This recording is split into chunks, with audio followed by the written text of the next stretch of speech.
feedback. Oh. It could be just on my end, though, so I don't... What if... Okay, now I what hear if- something. What if she gave recipe for ham in exchange for land? Maybe fair deal. You know what, Kragnar? That seems a question we can ask Lady Wachter once she's been taken down from her pedestal. But I would think that Lord Strahd would probably answer you, but also you wouldn't probably like the tone of the answer. Ragnar will get to bottom of this mystery. Should we perhaps, like, leave here before, like, Lady Watcher and, like, her followers come down? Yeah, she's most likely preparing for a speech, but I do agree we should get out of here now that we have the proof we need. What proof? Deeds that her lands come from Lord Strahd himself. That this town, who has been riled up against Lord Strahd by the previous burgomaster, has been told that now the new candidate is in the pocket of Strahd. Mm. Yes, it is quite a radical flip for this community. But I have a feeling the wool will be pulled over their eyes, so to speak. Well, I suppose we should get going and preach. Agreed. Yeah, and one important point, it's been asked by Ismark himself very clearly that we do not look like we're helping him because he wants to be looking like the insider, and we're very much, Derek points at himself, outsiders here. Yeah, all right. Well, the cult has their tough enforcers to stand on the side and look scary. We can be the scary enforcers for the other side. Terra! Ragnar can take care of enforcers. Terra! Before we go, Alcor would like to investigate the skeletons. Alcor's quiet. See how they were killed. All right, we'll let you do that, buddy. No problem at all. Maybe it's my volume. Sounding better. Well, I got you at 200%. I think that's why I hear you good. Yow.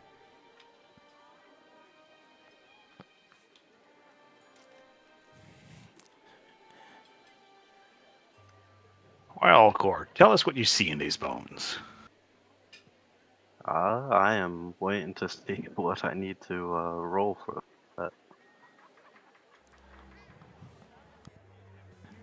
that. Go ahead and roll perception.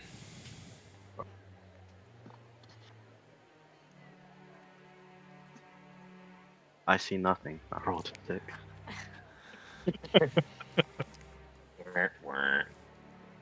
You see dust on the bones.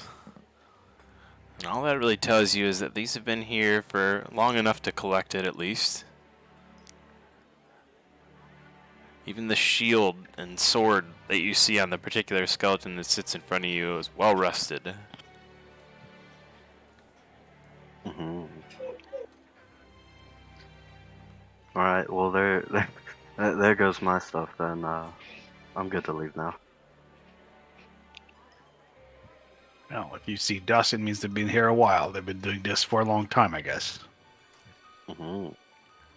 And more dirt on them. That's good. Good catch, Alcor. All right. So my suggestion, and you guys tell me what you feel about this, is that we go see Arena, give her the deeds, that she can bring them to Ismark, so that we don't look like we're trying to forge anything or act like the outsiders influencing the campaign. Also, Terra, Seems to be the wise choice. Terra, what if we, like, gather a crowd when we are going to see Irina and, like, do a little performance? Then we can introduce our group, you know, by, like our official name, and then, like, make a big crowd for it, you know? The crowd Perhaps is going to it be... might be best to be saved after the debate, should it go in our favor.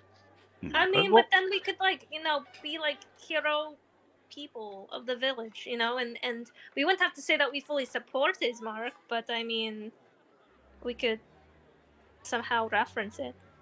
Well, there's two ways to look at it. He has been adamant that we stay out of the involvement of the He debate. won't be mentioned. It's just like, like gathering a nice, like audience.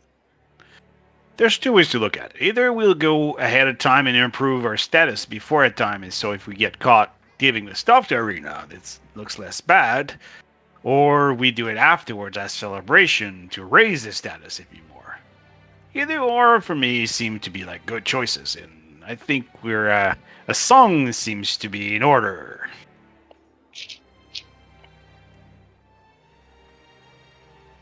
I don't know how everybody else is feeling, but either or seems like it could be a Ragnar good option. hungry.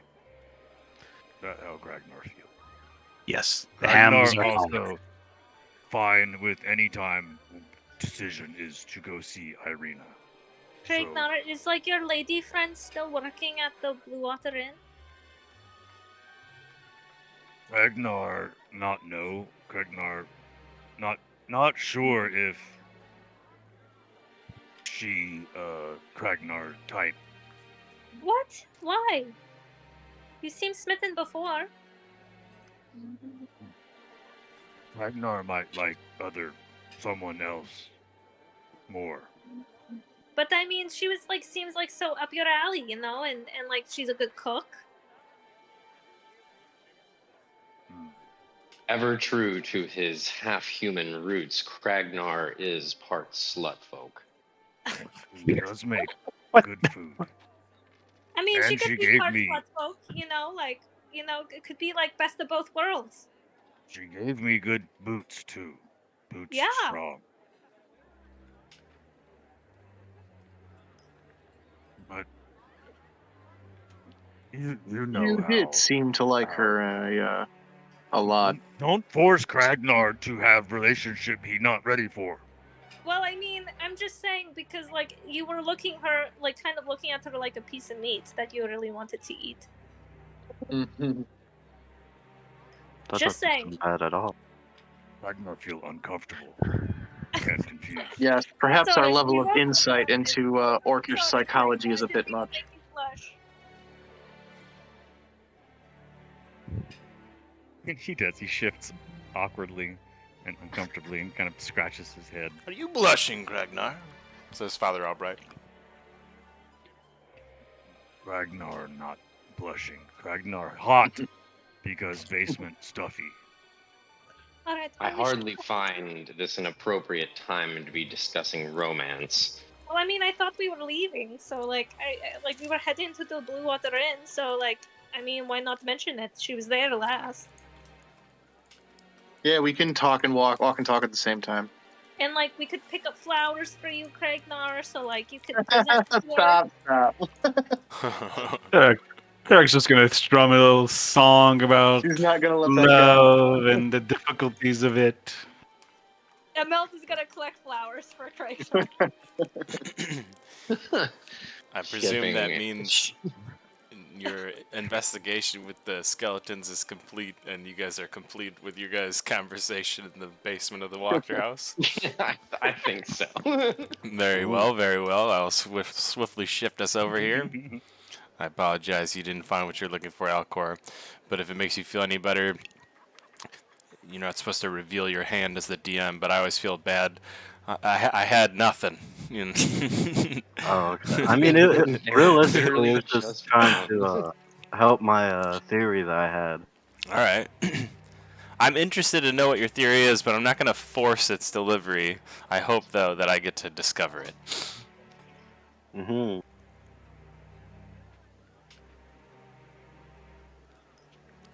Okay. Back at my computer. I'm sure all of the magic-inclined people will have an opinion about your theory. Is I most mean, of us. Yeah. It's less more magical and it's more, just realistic, Oh, even better then. Realism in a D&D game? Heresy.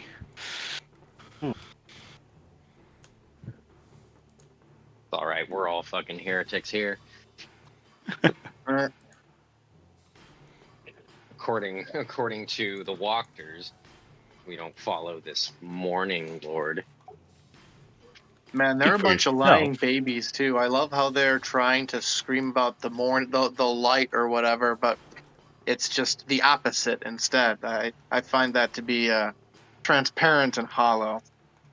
From like how are they going to get the support of the people that way? It just doesn't, unless they have something very nefarious planned. It's not going to work out for them. You know what I mean? It's probably We can the only hope. most. It's probably the most realistic part of this whole thing, really.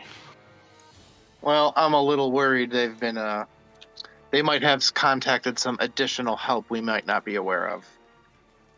We'll Yeah, find out that's soon. that was part of what I was thinking. Because you They seem a little too realistically, sure of themselves. yeah, I mean, realistically, if you have enough power, you don't really need the support of a town. You just need them to behave and whatnot, right? Yeah, some insight into their true beliefs. Mhm. That is along the lines of what I was thinking as well. The debate could just be for show. The first option. The second option could be taking the town by force. That's why we'll be Yeah. there and we'll be ready. They want the people to willingly obey. However, it does not seem outside their modus operandi to make forceful maneuvers. Also, not what they do. So far, anyway. Mhm. What if? Oh no. What if their plan is to get laws of Valaki changed to allow mail-in voting, and then they stuff mail-in ballots with whoever they want, and people of town not get person they want.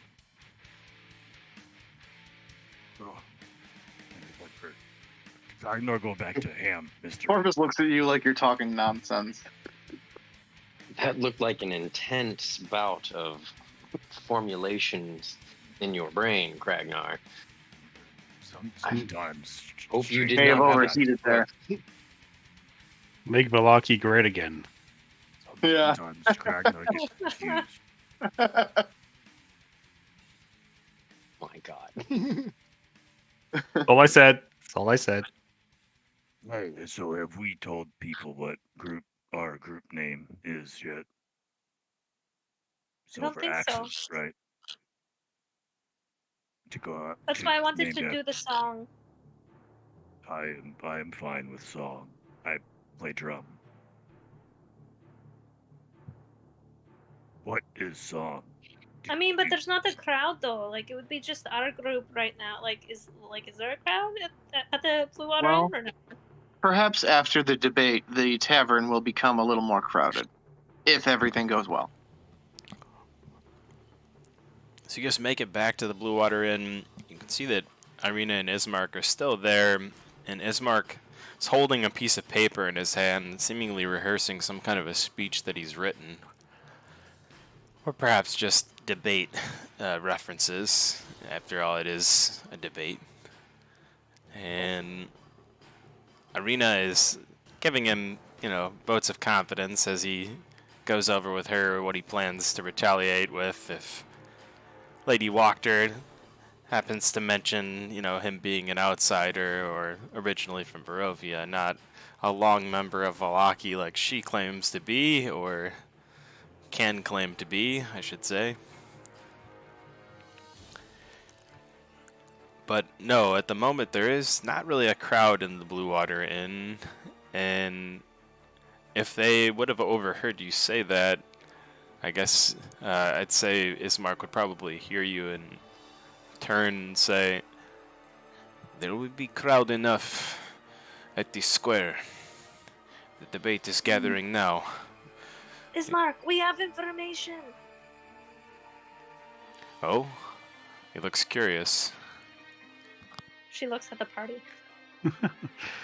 Durag's gonna produce the parchments that have the deeds on them. Here we go, Ismark. I think you have the best ammunition you could give you right here. These from Strahd directly to the family of the Walkers for land. Ismark looks markedly nervous. I mean, he's usually kind of a nervous fellow in general, and kind of anxietied out all the time, having, reasonable things to be worrying about, of course. But in this case, he looks worried like about a thing a commoner would be worried about, speaking in front of a crowd or righting a situation that is currently wrong. Something that, maybe we all have to deal with in life. And he is unsure, I think. It gives you a look of unsureness as you hand him these documents, but he begins to review them, looking them over thoroughly. And he looks up at you, and his face, for the first time, I think perhaps in a long time or ever for some of you, you see Ismark, very handsome smile fall on his face. And it's the smile of a man who knows he's won. That Ismark is what we call the Bloody Sword. It is? Thank you, my friends. If we wanted to secure peace for Valaki, this is certainly the way to do it. Let the people know what she really is.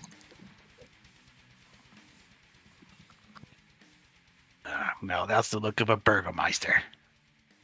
Also, as they're having a conversation with Ismark, I kind of want to bring Irina to the bar.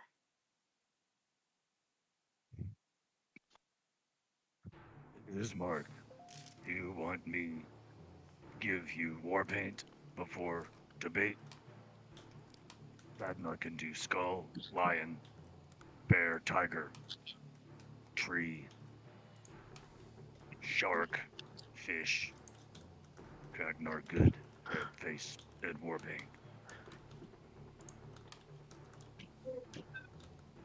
Might give Ismark edge he needs.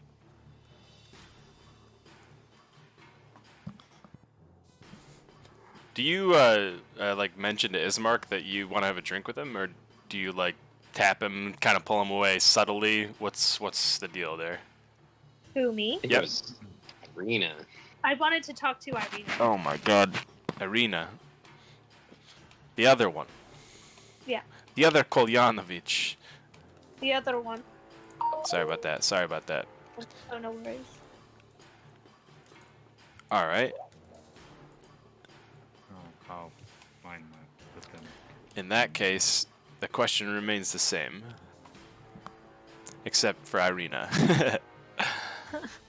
What was the question again? Sorry. Do you kind of just pull her away to the bar, or are you looking to drink where she's standing with Ismark? Just wanted to make sure. I'm going to pull her to the bar. Just have a lady chat. Cool. She follows you willingly. Probably reprieved from giving Ismark, pep talks before his big speech and debate. And she probably leans in, kind of whispers to her over some wine or something that Danica provides them. So how did that tea that I gave you work? Did it help with your sleep? I know that you were suffering from lack of sleep the last time that we saw each other.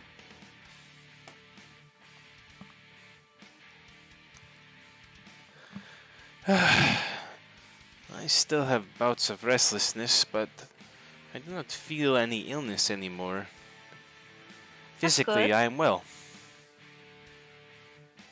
Well, that's wonderful. I heard from the party that you had gotten an invitation to the castle, right? You and your brother? Me specifically. But Ismark is a welcome plus one, I suppose. I think perhaps it might be best. And of course, you don't have to take my advice. But as a fellow, friend, I'd say, or maybe ally, that perhaps you shouldn't go. I mean, this man, tried to invade your peace, and now he invites you to dinner. It just seems strange. and manipulative. And like your brother will need your support when he takes, powder of like the town. Especially so soon after. She draws closer to you and grabs your hand and puts it in between both of hers and says, Imelda, in my heart, I know I should not go there. But there is something in my brain that drives me towards that castle. Like what? Answers to questions? I don't know. But, I mean, is there a smarter way to go about answering those questions? I have a bad feeling like if you go, you might not come back out. Why give him what he wants so easily? He wants you there, right? Yes. He wants you there as well, though, no? I mean, he wants the party there. I mean, that's different. Like, he was actively trying to get you, that's why we brought you here. I think you mistake him, Imelda. What do you mean? I do not think it is the group of you that he wants, or the whole that he sees value in, but each of you individually.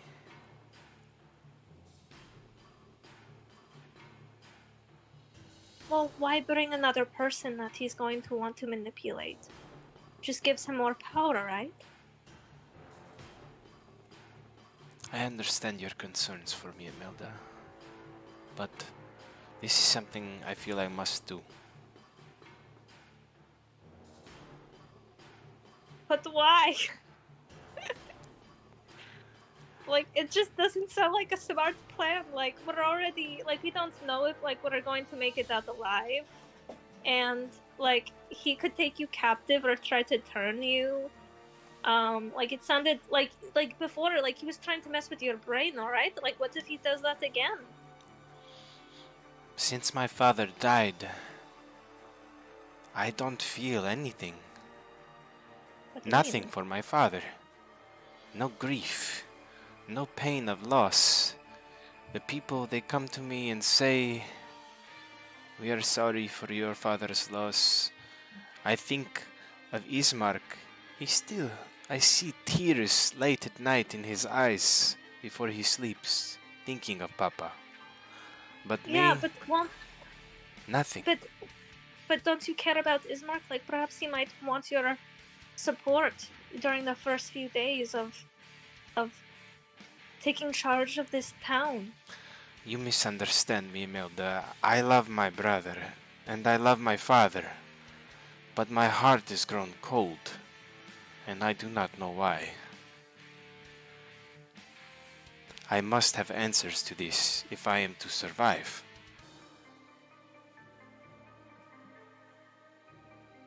If I don't, I might just throw myself off of a tower or a mountain or something.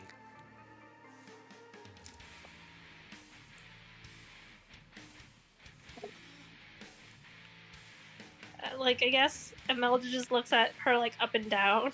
You see tears flooding in her eyes, and she looks like she's, on the verge of just basically breaking down. She kind of goes in to hug her, like, there. And she looks a little bit awkward doing it, because she hasn't had much practice. She accepts the affection without, any kind of debate or quarrel, like as though someone who probably obviously needs some emotional support right now. Well, if you do go, I'm not leaving you alone with him. Like, he just seems, like, creepy. Even if his horse is cool. She thinks back to the flaming horse. Then we stay together.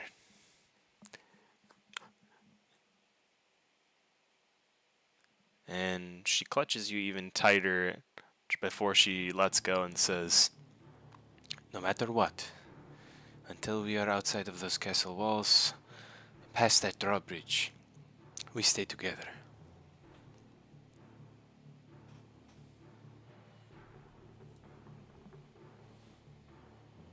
Do you know if there's a way to contact him before we go there, or no?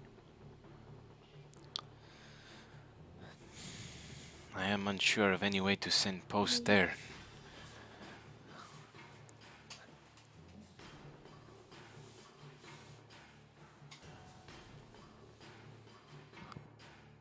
And just so you know, I don't think that you're missing anything, regards to like your heart turning cold. I think that's just you trying to survive in a harsh world where the person that you want to go to is making harsh for you. I think that just makes you a survivor. Thank you, Amelda. Your words are kind.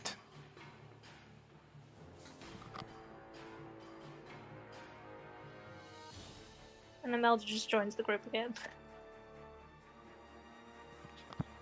Irina downs a shot of vodka that she had summoned during the conversation. Makes sense. I can respect that. And she does the same, kind of going back to stand near her brother.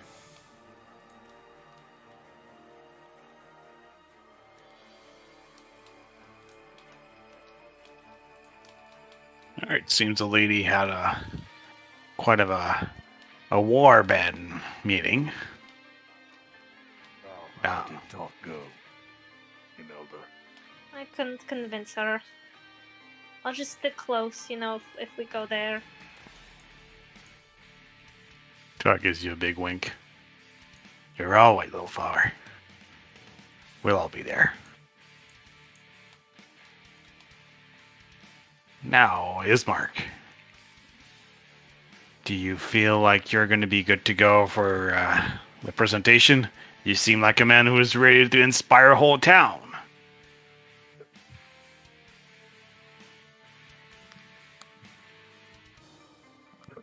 Love how you guys are doing side chat with your characters. It's freaking awesome, by the way. Just throwing that out there.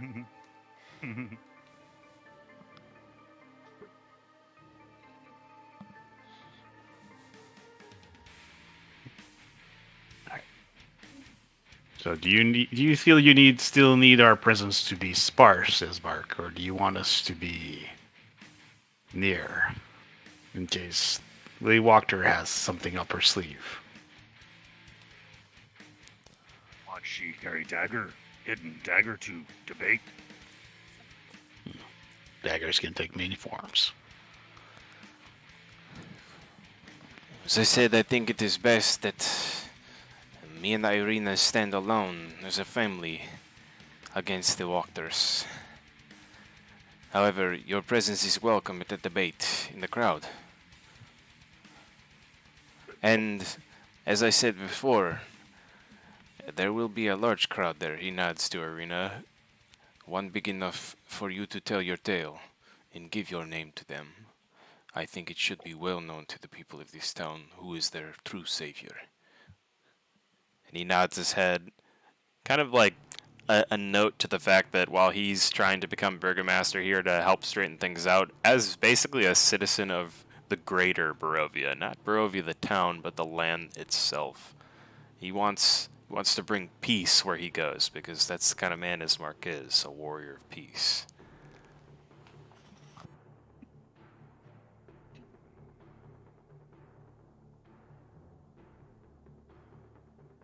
Irina.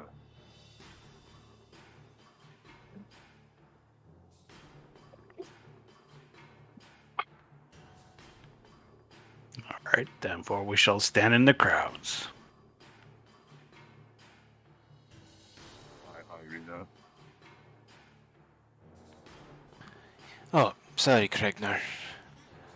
Yes. Ragnar wonder if can teach more fighting lessons while here with weapons. Make Kragnar more precise.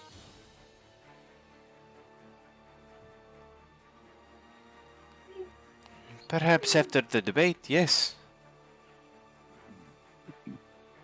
Very good, Ragnar. Very happy to learn different fight styles.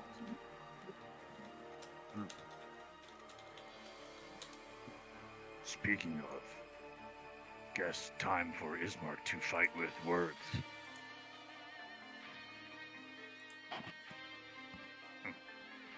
He seems bemused by that concept.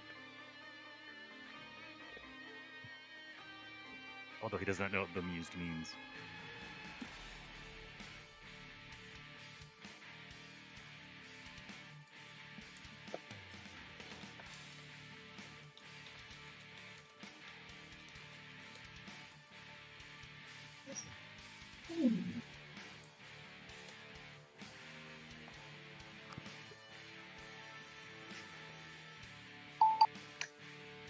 So I got some damage going on here as well, if that was to me, John.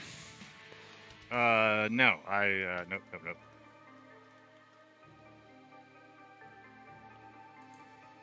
Okay, you want to practice debate questions? Kragnar can play opponent.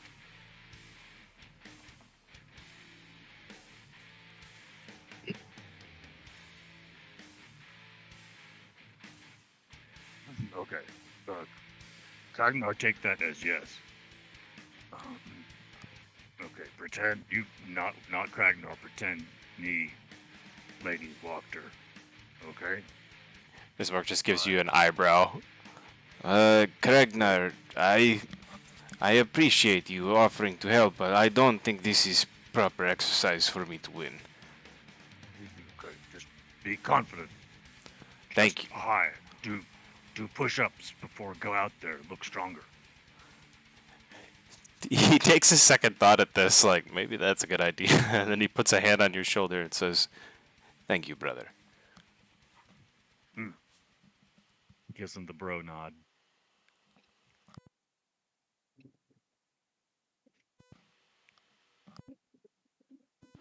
Ismark just totally called you dumb, by the way. What a rude guy. He's nervous. Give him a chance. I think that's more it. Yeah, he's like, look, I've got 5 minutes. Not gonna waste it roleplay arguing with Kragnar when I had to go up against Lady Wachter in a few minutes. Kragnar had a good sample question about healthcare coverage for elderly. It's an important question. They're underserved. Yes, Kragnar agreed. That's what Kragnar say. The funny thing is, in real life, I guarantee John could debate me under the table for sure. Okay, well, Kragnar, go to debate area early. Make sure not assassins or thugs lurking around to take you out before you get to stage or something. This is a good idea. We don't know what Lady Wachter has in store in case this does not go in her favor. Do you think the Hakes are hanging around too? Sorry, the who are hanging around? Those like Hakes, those witches Oh, that were hags. attempting to steal stuff before? It is possible. It is possible.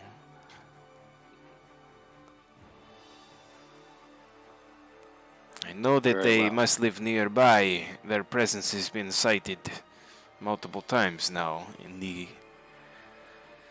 We do know that one of them at least is that hag that's been selling pies all over Barovia.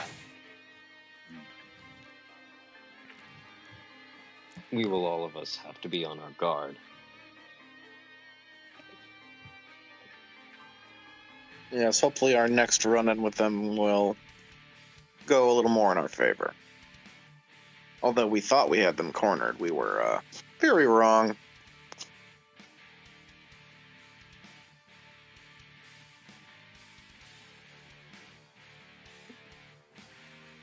Okay. You need to go scout. I will accompany you. Garak as well. And Me too. gives a wink to Irina as we walk by. You know it like we are a service for Ismark, but nobody know we service. Like a secret or something. Yes, Kragnar, something like that. We should put some sending stones in our sleeves and talk into them.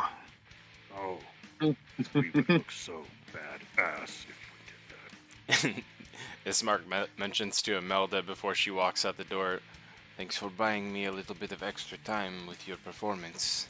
I'm sorry I'll have to miss it, but I'm sure it will be remarkable," he says. Wait, so I can do my performance before you get up? I don't see why not. Oh, thank you. I've been prepping for this for a few days now. We finally agreed on a name, and I can't wait to use it. And with that, Imelda and Father Albright will walk out. Clear on 6.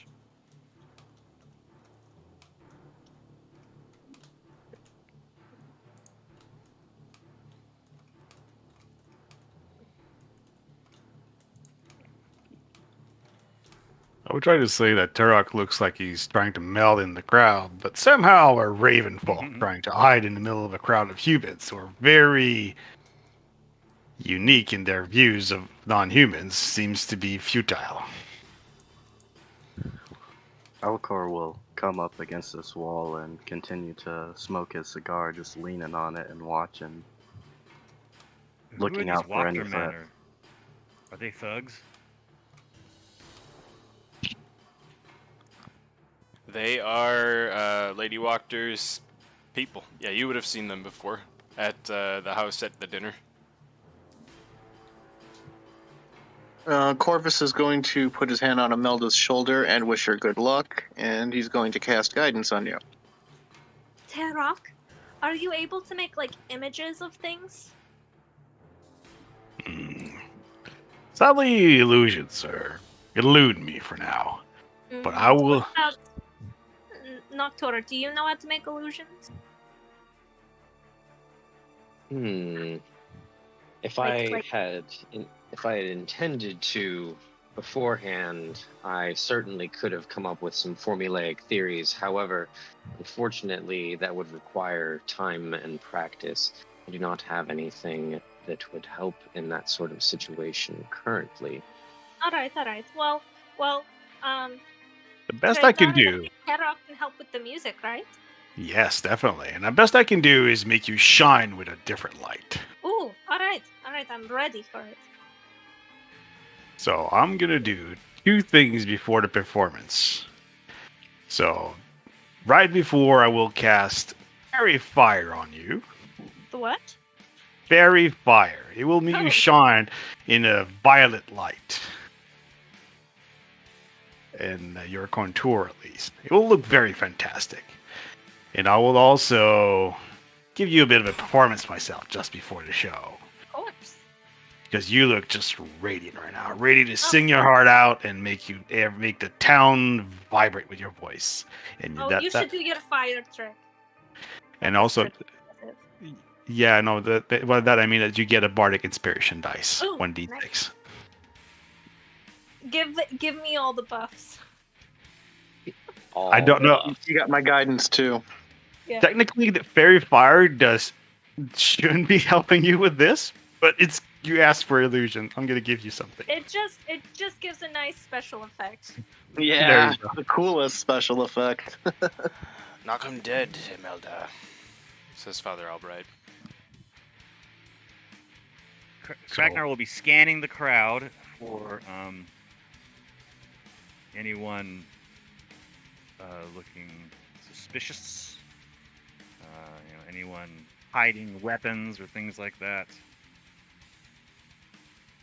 Also, the mood of the crowd, like, is it like anxious? Is it like anticipating? It looks, I would say, a little bit of a mixture of both. Yeah, slightly timid. There's not a lot of talking going on. It's pretty quiet. However, you do hear a few murmurs and whispers amongst the people in the crowd. Especially as you approach, and most of them seem to have kind of like a more positive sounding tone.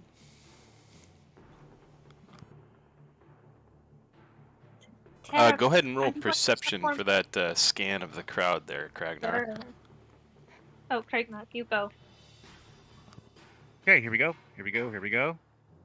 And Imelda, you I'll can go do with the Mark same this one. from the position you're in. Kind of give you a little bit of both, because he was looking for threats. You're looking for more, I guess, General mood. the vibe, yeah. And why don't you instead roll an insight check for that matter? Will do. That's higher, so. Yeah. Oh, come on. 20. A dirty 20. There you go. And Damn, plus 11 insight. Shit. Yeah. That's it. Jeez. Kragnar, from your scan of the crowd, as you kind of are taking position at the back there, you notice that there's several Vallaki guards, a greater number than you would have expected after the mayhem that has occurred, but it seems that they would still have a relatively strong number of troops within the town still. And fortunate enough to have a pretty thick guard here at the debate in case things get nasty. You do also see a lot of Wachtermen in the crowd, cultists essentially, that you would have seen at the dinner, where Corvus called them cultists. So your initial description of thug is pretty accurate from a meta perspective. Yeah, I'm never taking that back. Okay. I will just continue to scan the crowd. If any Wachtermen walk up or near me, I definitely would try to let them know what's up without speaking, kind of just try to stare them down, let them know this is not a place to fuck around with me here. Yeah, Corvus is going to lean on the fountain and just watch the crowd doing the same. Proceeding for threats. Imelda, you're not sure if it's just your internal desire that wants to see the town of Vallaki get some sort of solid leader in the way of Ismark over Lady Wachter, or it's just the general sense you get from the crowd. But you feel like the murmur that sort of started to trickle through the crowd as you guys approached suggests that you might actually be a positive influence if you're connected with Ismark. And he may be mistaken in that regard. It seems the people of Vallaki may have grown fond of you after having stood and defended them. Nice. All right, she's gonna charge up there after Tara does his little thing. Well, you're going to get the fairy fire on the crescendo when it's the most epic time. As you make it up to about where this staircase is, you see Kragnar there, and Kragnar, you see Imelda kind of walking up the steps to take the stage. Confident nod and grunt. As she does so, one of the Wachtermen kind of doesn't look to block your way, but does step in your way. He takes his arm as it's like, oh, thank you for offering the help, and tries to boost herself up. You feel that firm grasp, but he doesn't stop you from coming up onto the stage. He also doesn't let go of your arm once you're on it. Ooh, Kragnar will go right up to him and just growl. Go ahead and roll intimidation, Kragnar. Come on, Kragnar. Don't fail me now. 11. Do I have inspiration? No. Looking at you, looking at Tarak, looking at Imelda, looking at the rest of the Wachtermen, some 30, 40 feet away from him at the moment, he says, "My lady," and lets go of your arm. But just before he did that, of course, before I was able to finish what he was saying, he did say, "This is for debaters only." And then Kragnar jumped Let's in. make this set the mood.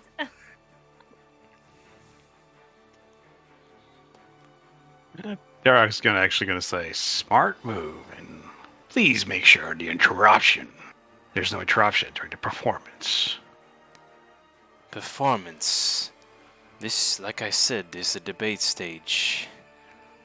I see no debaters now. And I mean, It's yes, just- you're up here, so it can't be fully debate.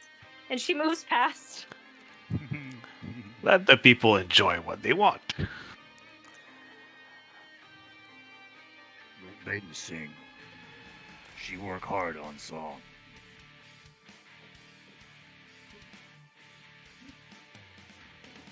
Ooh, and you wouldn't want to deprive people of entertainment and fun, would you? It makes them better to vote.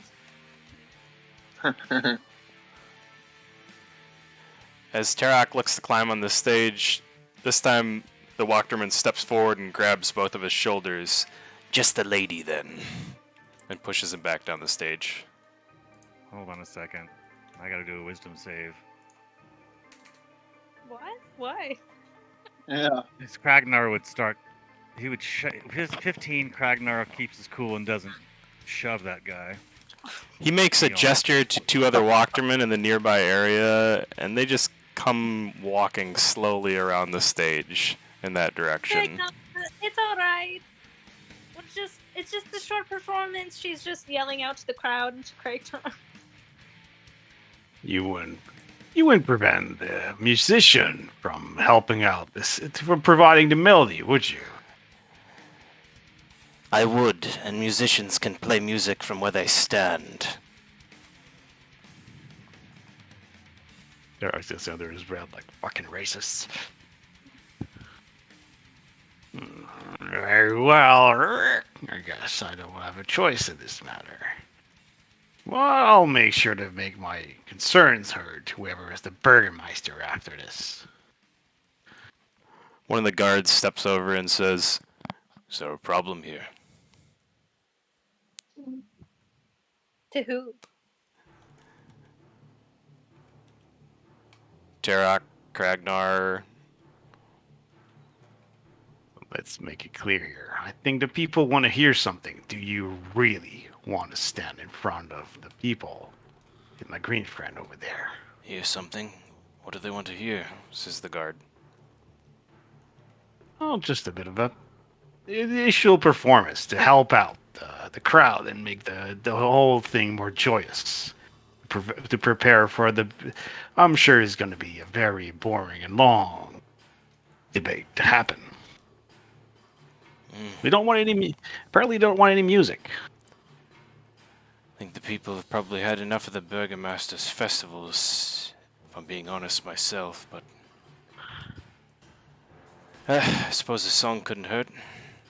What's the problem, Walkderman? Afraid your lady's not gonna win?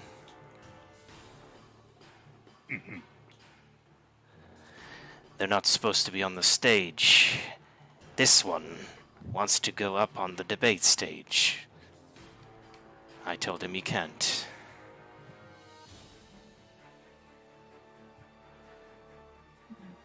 Apparently the bird people are not welcome here. Guard looks at you and says, "Do you need to be on your stage to play your instrument?" It just helps with the whole thing, makes the sound all goes all back together. It's just for the whole thing. When you hear things on the side, a voice in the front, it just breaks the whole immersion. For the sake of acoustics, then, the guard says to the Walkderman. A couple more guards walk up behind the guard. And in between the Walkderman and you guys. "We're here to keep the peace, says another one of the guards to the Walkderman. "Let the people sing. If the crowd wants to hear it, then they'll be cheering. If they don't, well, you'll be covered in tomatoes," one of them says to Tarak.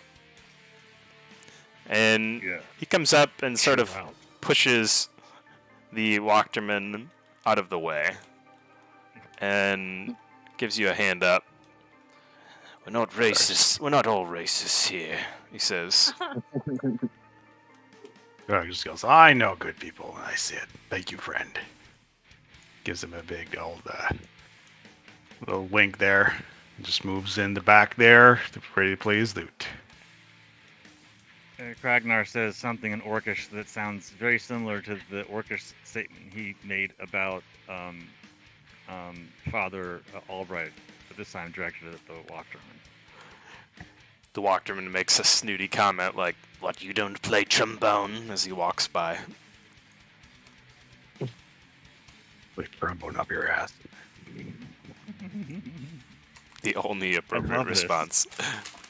I'm having to play this. split So much personalities over here. testosterone. It's pretty hard. So much testosterone over in this area by the stage right now.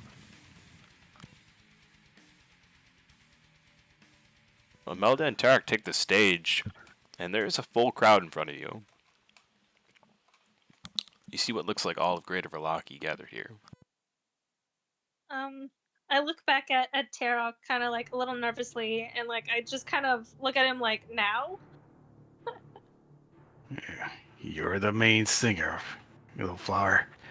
All right. I'll follow your lead, and trust me, you'll dazzle them.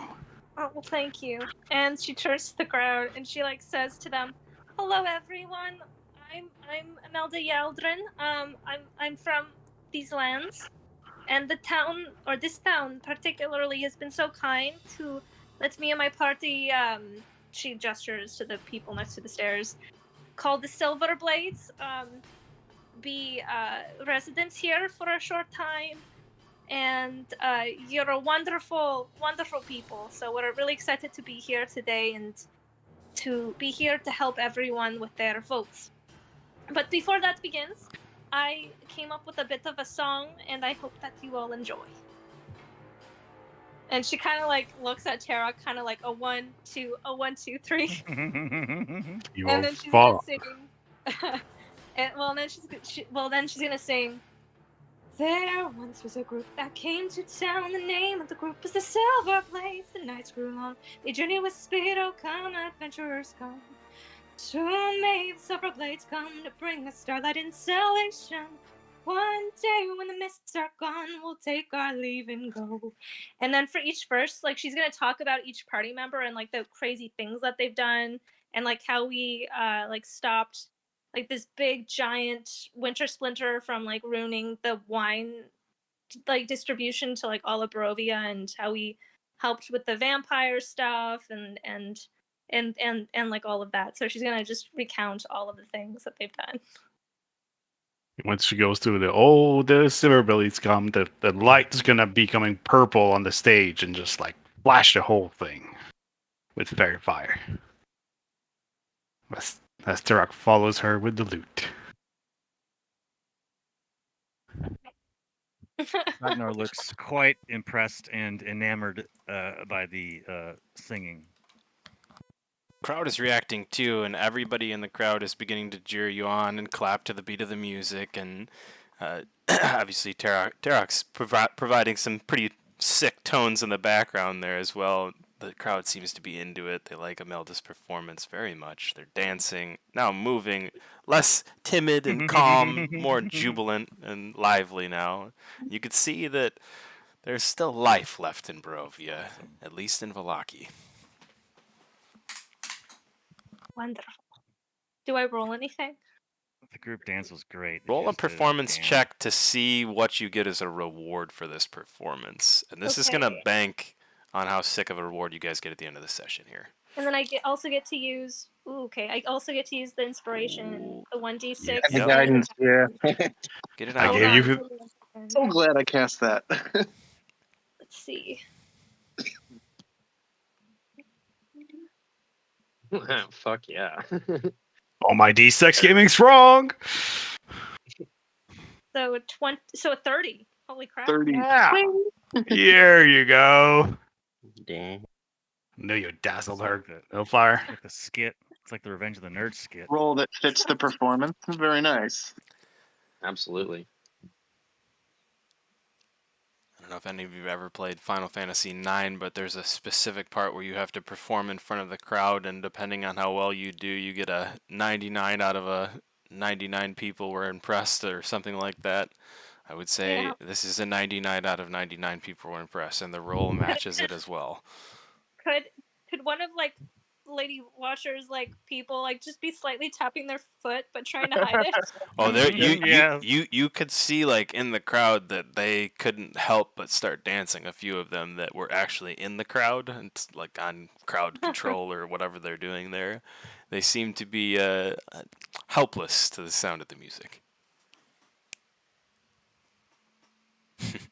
At the end of the performance, Artemine is going to step up, pull his sword out, and hold it into the sky as it lights a flame, and shout out, "Let's hear it for Imelda and the Silver Blades!" to try to like get the crowd to cheer super hard.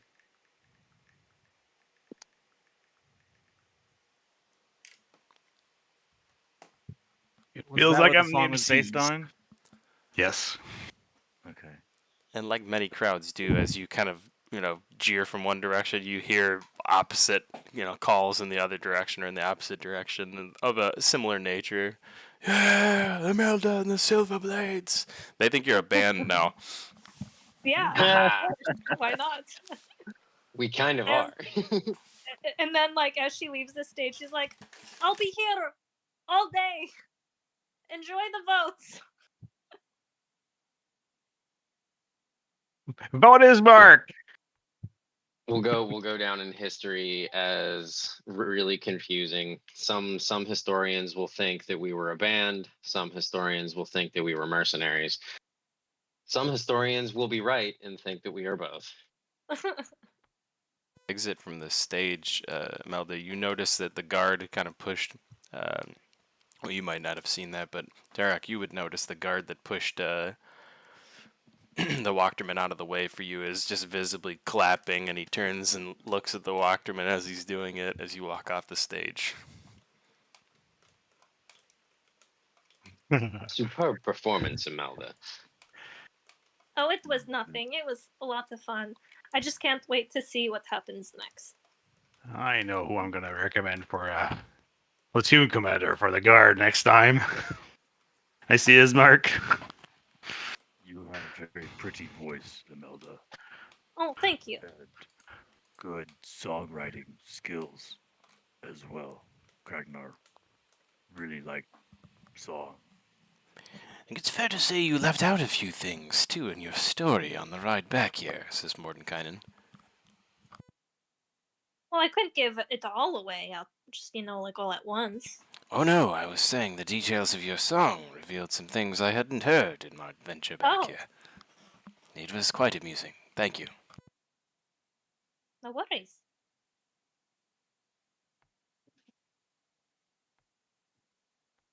Yeah, the old flower, you make the whole stage shine. Even more than any spell that I could have done. It's fantastic. And outside of character, that was an awesome song. Loved it. Yep. Oh, thank you. It was fun coming up with it. A little vibrato there. There's some vibrato up in that voice. So, soprano or alto? Alto. I knew it. I've tried being a soprano and I'm not as good. I know Hey, what don't worry about it. Altos fit really well with tenors, and tenors and altos combined are just like the awesome combo. So find yourself a tenor, and you two can just rock. Yeah, sopranos are just show-offs. Altos are where the real work is. Yeah, it's real for sure. Lady Walker takes the stage and says, "What a beautiful performance that was. After all, we could use some song and dance in this town. It's been so dark and dreary the last nights and weeks. Our own leader having abandoned us. Well, I think it is time for what we've come here to discuss. Ismark, I imagine, will be arriving. Ah, there he is now." She points to the back of the crowd as Ismark, Irina, and Danica all begin to come forward.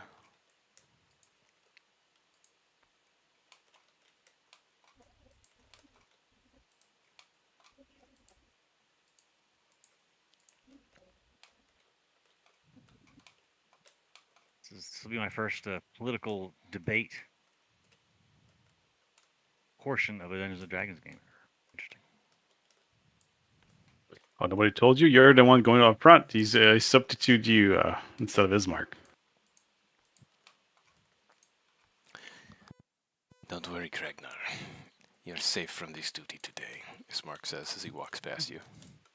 I check his arms. Did he do push-ups? He looks pretty buff, but he's normally pretty buff. Just good. I gave him a buff check. All right. Knowing nod. But you got this nod, then continue surveying the crowd.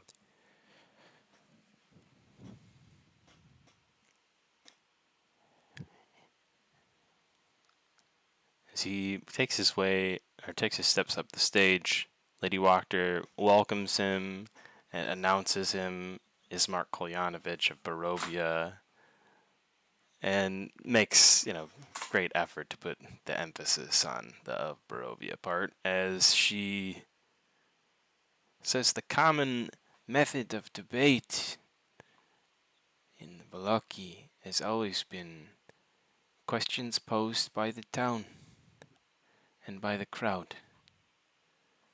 There will be 3 questions, 2 of which will be posed by the crowd, 1 posed by the opponent to each debating member.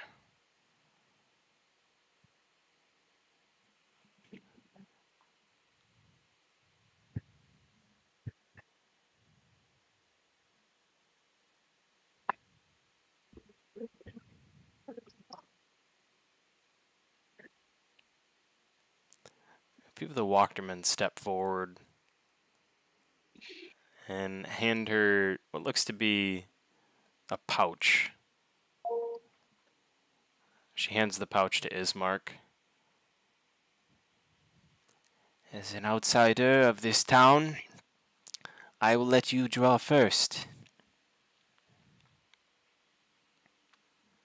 Ismark draws from the small bag, pulls out a piece of parchment with inside of it, begins to unfold it.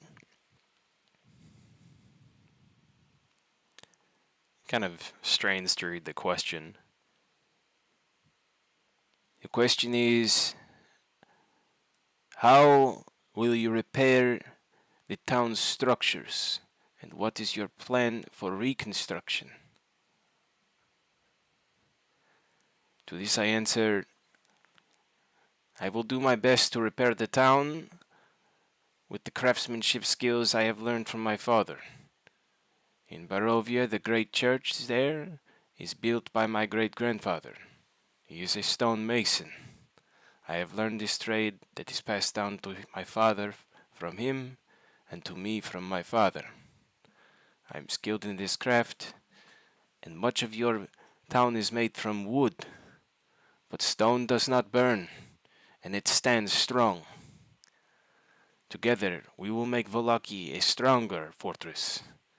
To this, he gets a cheer from the crowd.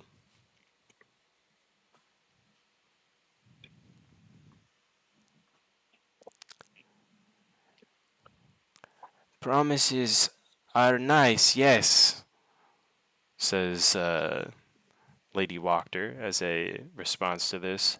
But what will this man do to provide funding for this stone? Will it be mined from Mount Baratok?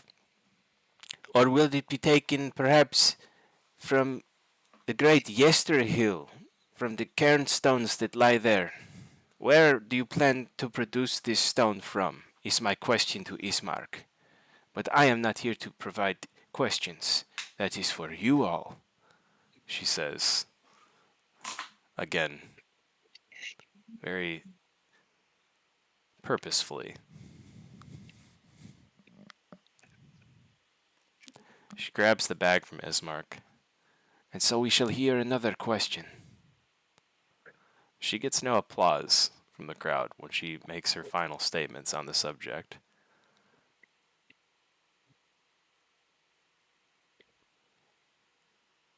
The question is, how will we prevent a similar attack from occurring in the future? We thought ourselves to be well guarded behind the walls, but our walls could not protect us from Strahd's monsters.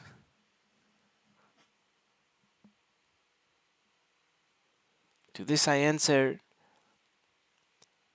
we must be one together.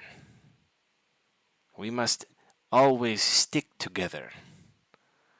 Allowing outsiders in is no way to prevent further outsiders from getting in.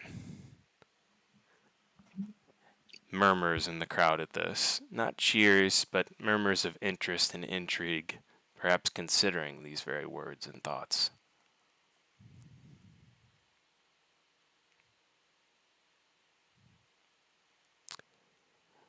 The way to prevent them from getting back into this town is to go outside of it and exterminate them when the time comes.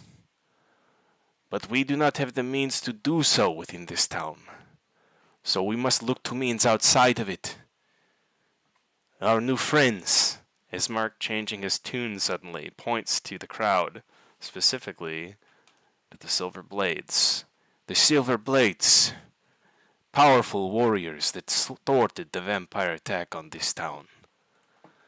It is them that you owe your thanks to.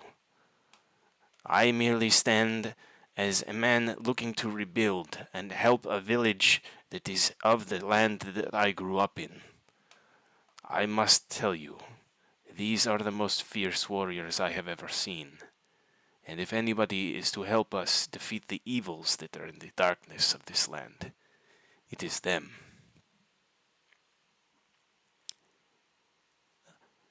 No cheers at this, but again, intrigue, murmurs, like a few people may be adapting these ideas as the best way out of this situation, though they don't seem anxious to take on Strahd or the nightmares that he controls.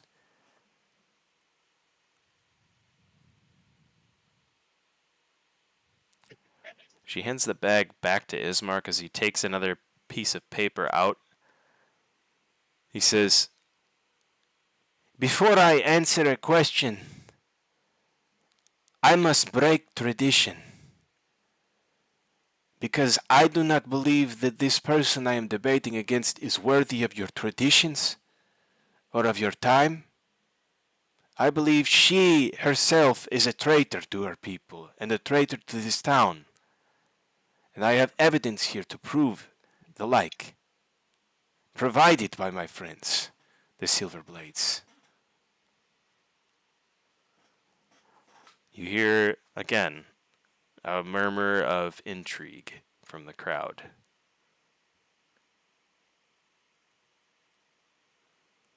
He pulls out the parchment papers with the land deeds for the Wachter estate and surrounding lands, and passes them to one of the one of the blocky guards. The blocky guard takes a look and passes it to the town crier. The crier shouts out into his small little bugle horn, which amplifies his voice. "The deeds of the estate of the Wachter house and surrounding lands were sold by Strahd von Zarevich to Lady Wachter's family long ago, dated 318.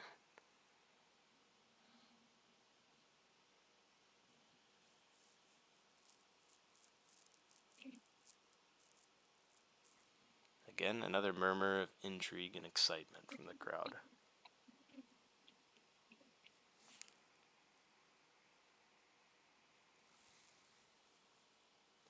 That murmur begins to grow into boisterous conversation, and a few of the guards begin to try and quell the crowd as they can see that they're beginning to push forward in the direction of the stage.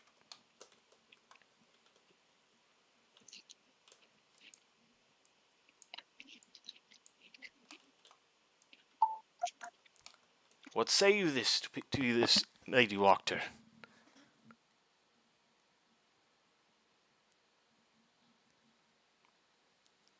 "It is no lie. I bought my lands from Strahd Vanzarovich. He owns many of the lands in Barovia. Is this a crime? To want to free myself?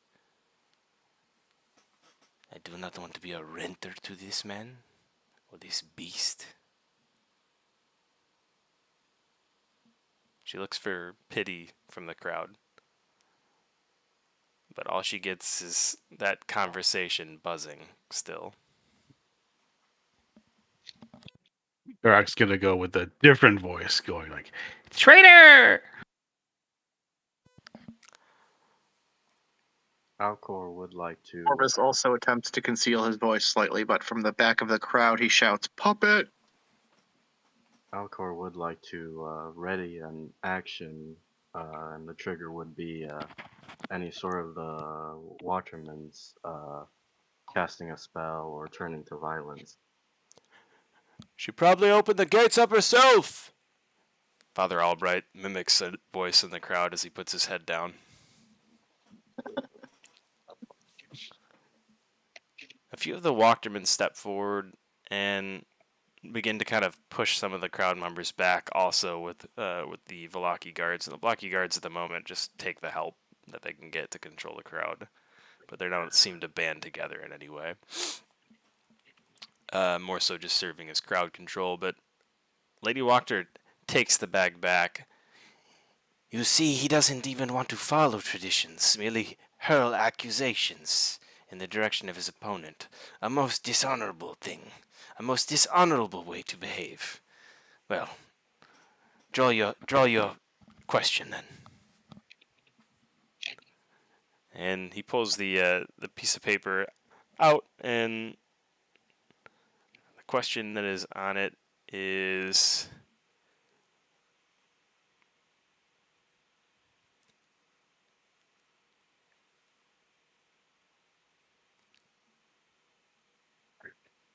should we storm Castle Ravenloft?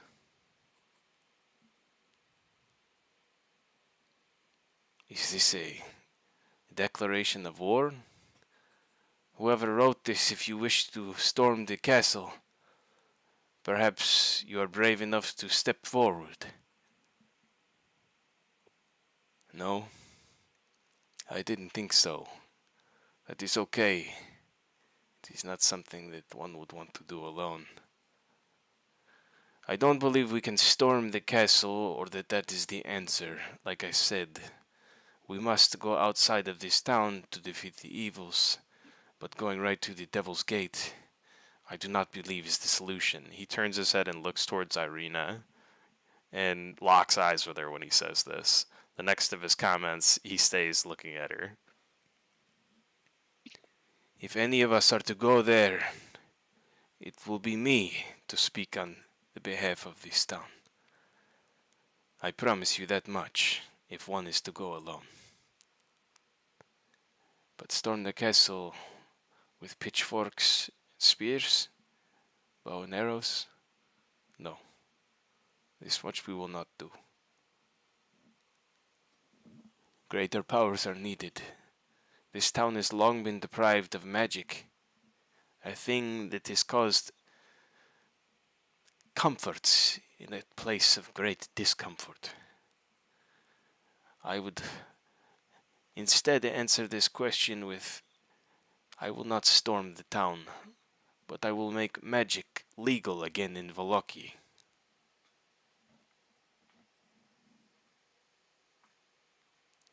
Alcor will cheer to that. You hear a couple whispers of excitement in the crowd about this too.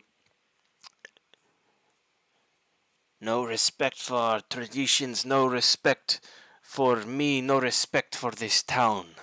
And now trying to change the question. And change something that has been put in place that has protected this town. Magic is powerful, sure, yes, but it also brings problems and evil. We must look for the light, she says, looking upward. Yeah, the old lady's voice. Ismarks understands how the real power works. That's some weird promises. Corvus shouts from the back, "Magic is the only way to protect this town from the vampires." Will you stand behind the coward then, who will not rise up with his own spear and help to fight? I say we do storm Castle Ravenloft. I say the people of this town gather their strength and their weapons, and we go to Castle Ravenloft to this very night. You do hear a cheer of applause from this. A small cheer of applause from a few people in the crowd, but there is an applause. Well, let's just say Lady Wachter goes first. I'm not gonna go and kill myself just for her. Also, for the woman that got her lands from Strahd, it just doesn't seem quite right.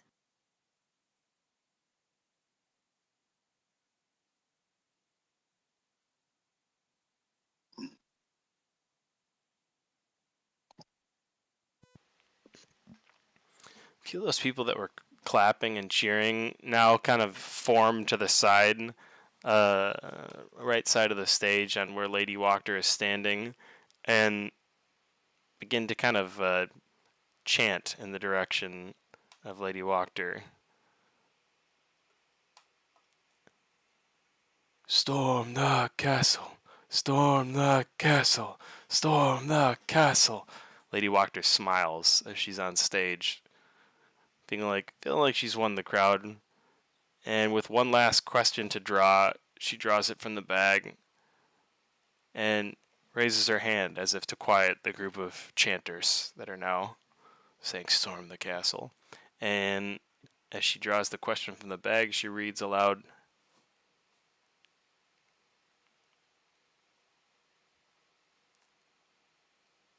will there ever be a chance to stop the everlasting festivals that keep occurring?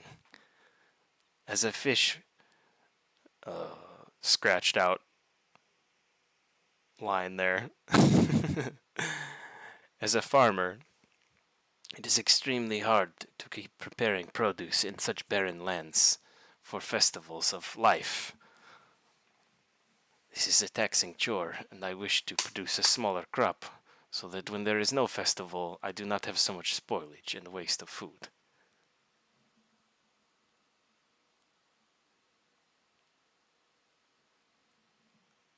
To whoever wrote this, I would answer, if you have a excess of food, there is plenty that are still hungry, plenty that need this type of thing. Do not throw these things away. I will find a way to redistribute it throughout the lands of not only Vallaki but Barovia. I have the means and the money to do so, and currently a courier service that can serve as a startup for this program. When he's satisfied, nods, even from the side that was not chanting. She'll just give it to Strahd.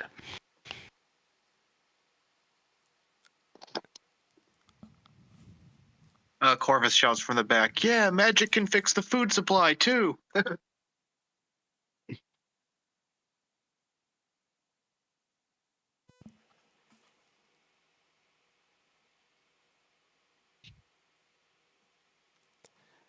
To the person who wrote this, Ismark says in similar fashion, I would answer, if you have excess food, then share with those around you.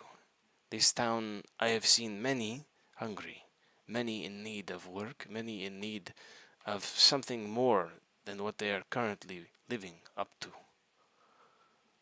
Let us first, before we seek to enrich the lands of the greater Barovia beyond, take care of the people here at home in Vallaki, he says, and this gets a resounding, about same level of approval from the crowd as Lady Wachter's comment.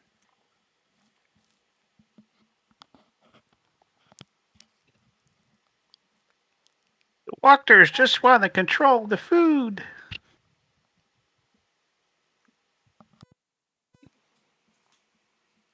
Let the people decide where it goes.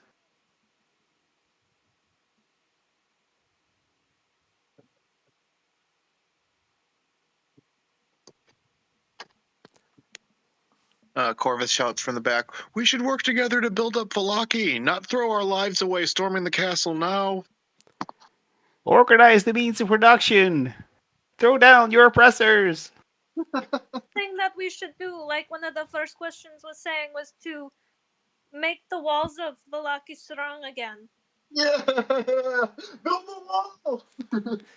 Ismark outstretches his hand to Lady Wachter, and Lady Wachter graciously accepts it. They shake hands and take leave of the stage on opposite ends of the stage.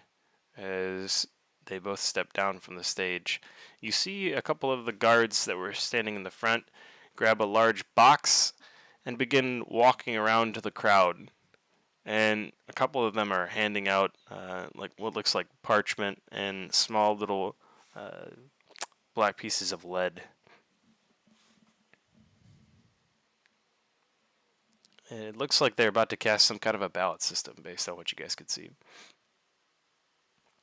Democracy in Barovia. Beautiful.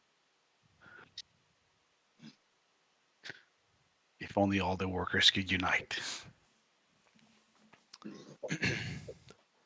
As they come around to you, the people of the Silver Blades, or the folks of the Silver Blades, none of you are past the ballot. However, the guards do nod at you respectfully as they come by. Fake outrage from Therak. Very obvious fake outrage.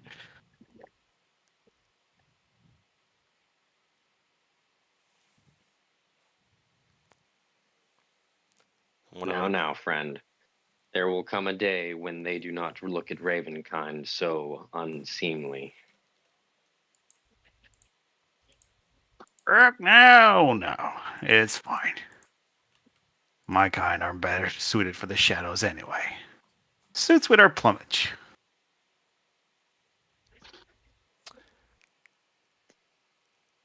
Yeah, perhaps they'll have a little more gratitude when just 2 bird-brained druids fix their entire food supply problem. I don't know, until a werewolf comes by and eats all of it, I guess. Well, okay, maybe a little more preparation will be required, but you get my point. Oh, of course I do. Just messing with you. It's too easy.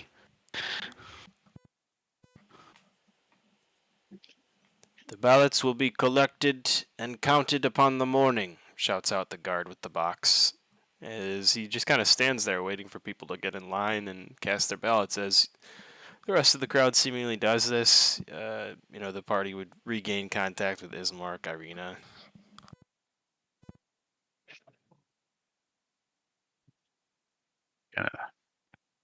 Shoulder fist bump. Ismark's shoulder, like, you fought hard out there.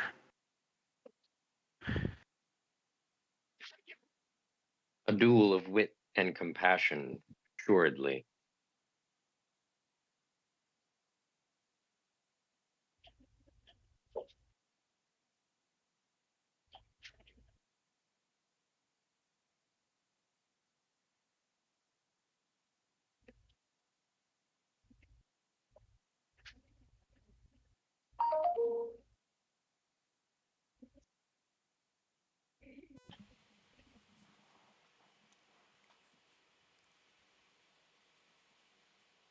I just hope I said enough.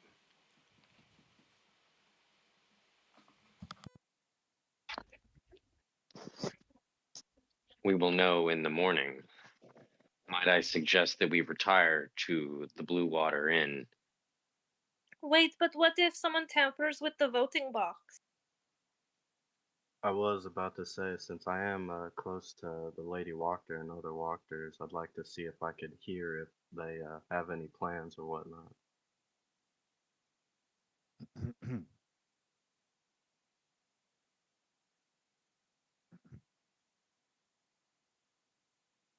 We could volunteer to stand guard as well.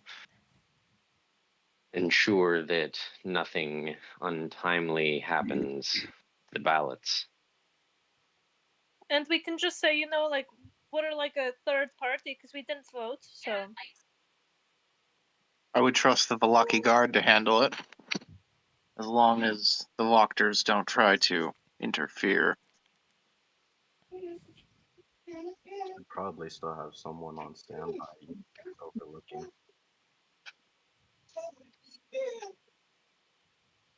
Which I don't mind volunteering for. You do overhear that a few of the Wachter House or Wachtermen are having a conversation to the effect of being surprised to have heard that Lady Wachter bought her estate from Strahd, or that her family procured the estate from Strahd. Not all. This isn't all of them, just two in particular that you're standing Is by. it like good surprise or like outrage surprise? Surprise. I wouldn't register it as either good or outrageous. Alright.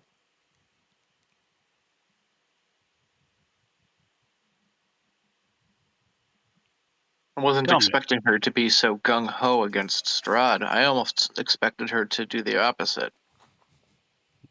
You ever heard of the shepherd bringing the cattle to the blood to the butcher? This is basically Unfortunately, bringing that's what it looks like this way around. yeah, it's basically bringing them to the sheep to the wolf. Oh no, that's what I thought. It was the other way around though. Yeah, that's what I was thinking. This way she wants to decimate the whole town in the attempt. She must know it couldn't succeed. Or perhaps she doesn't.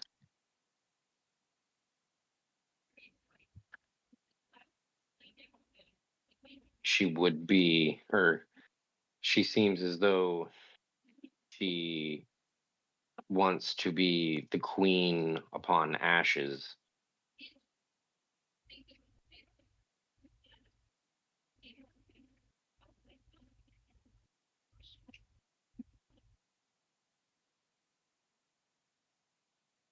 Well, hopefully we can convince these strange cultists to that our strategy is the sound one. It would be nice to have them on our side when the time comes, but if circumstances require that they cannot be, then so be it. Alcor stands ready to remove some heads. Yeah.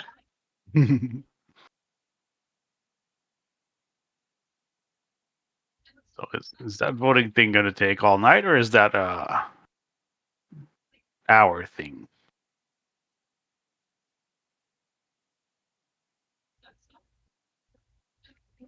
Ragnar reporting Velaki too close to call.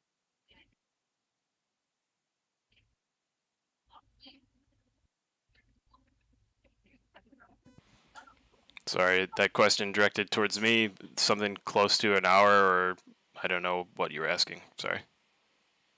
Is the voting going to take all night, or is it like Oh, he did say that the happen- voting would be collected on the morrow. So tomorrow, I would assume Okay. tomorrow would mean it would take all night. That is usually what tomorrow means. All right. Well, the best way to deal with the stress of winning for the results of a vote, I guess, is to go dine with the wolf.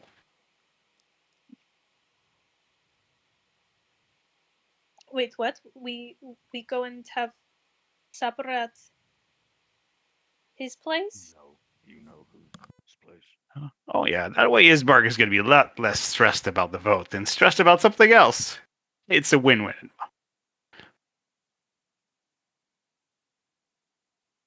How long does Kind it of take to makes even sense. travel from there?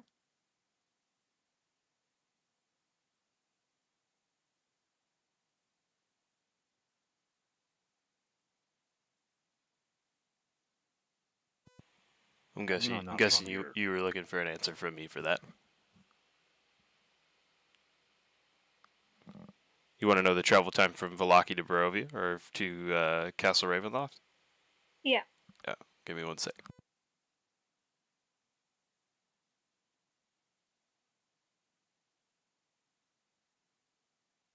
Probably a few days, maybe a little less with the skilled druids leading the party through the wilderness. It's actually pretty close, I think. Well, yeah, it's just a short walk away. Oh, I thought you said going to Barovia. A jump, a skip, and a hop. That probably wouldn't actually be that bad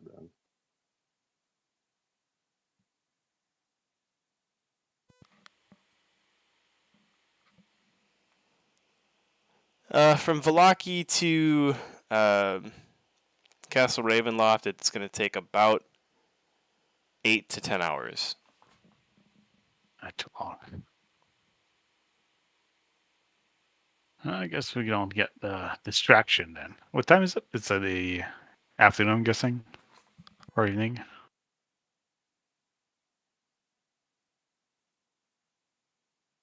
It is afternoon.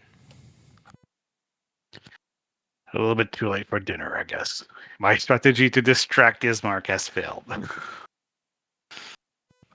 We could distract. Well, at the Ismark very by least, we need to make. drinking beer. At the very least, we need to make sure the walkers are under heel before we go. Mm. Again, I don't mind volunteering and watching the ballots, you know, Yeah, me all night. either. I think it's a smart idea. But I would absolutely need the presence of someone who could detect magic and whatnot. Because I can't do that yet.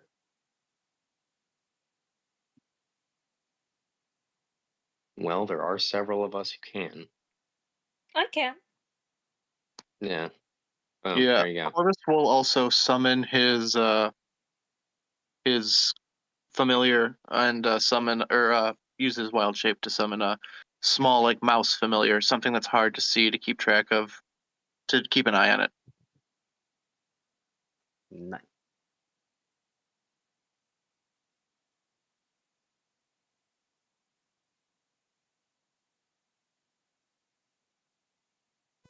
For the record, Ismark and Irina returned back to the Blue Water Inn shortly after they left the stage. But they did or didn't? Did. Oracle. They did. Ragnar going to track down Irina, get more training on combat moves.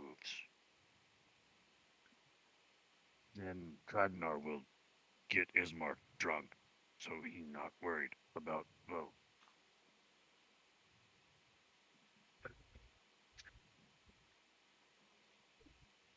Wants to Well, help all we can do is Ragnar. wait for the vote to be counted and try to make sure nothing happens. And perhaps we can get on the road to Ravenloft Yeah. Tomorrow. tomorrow. Yep. I don't think you guys have to wait for the vote, but you guys could choose to do that if you want to. Well, I mean, it's will- just an opportunity for us to get a long rest, and I figure by the end of that, it should be about time, you know, before we hit the road tomorrow. Yeah, if it's like an 8-hour walk to the castle, if it's already afternoon, we'd be getting there well into the night at that point. Yeah. So yeah, maybe a rest, a meal, and We leave head on in the road. the general-ish morning. We could be at the Castle Ravenloft by an appropriate dinner time. Wait, but what if? Well, if we don't, Ismark we'll be waiting. It's wins fine. vote? Like, then he would not be here when he wins. If he wins. Yeah, it's definitely a bad look if the winner's not available or see his lordship.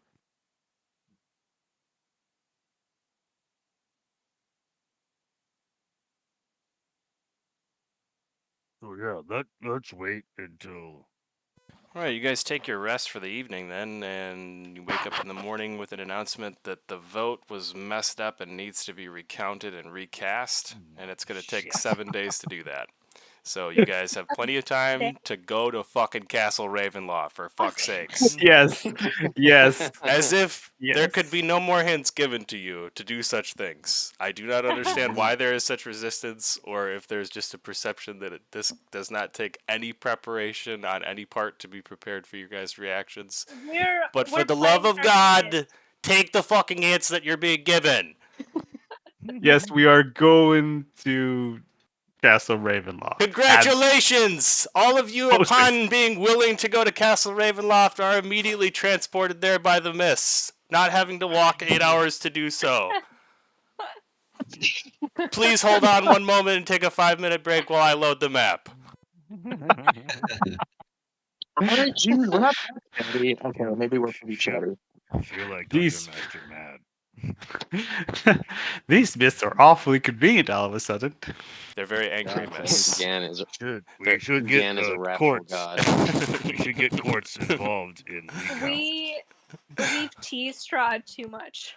I'm sitting here just bouncing around in my chair like, are they gonna go? Are they gonna go? Are they gonna go? Are they gonna go? Who cares about the goddamn vote? You know that who's gonna win, for the Christ's sakes. Well, I mean, I was more worried that like the You're right. Alright, if you're worried about who's gonna win, I'll give you the results of the vote. No. Lady Wachter is these kicked are- out of town. She's no longer a character in the Yeah. campaign. You don't have to worry about her ever again. Focus on the main quest line for the love of God.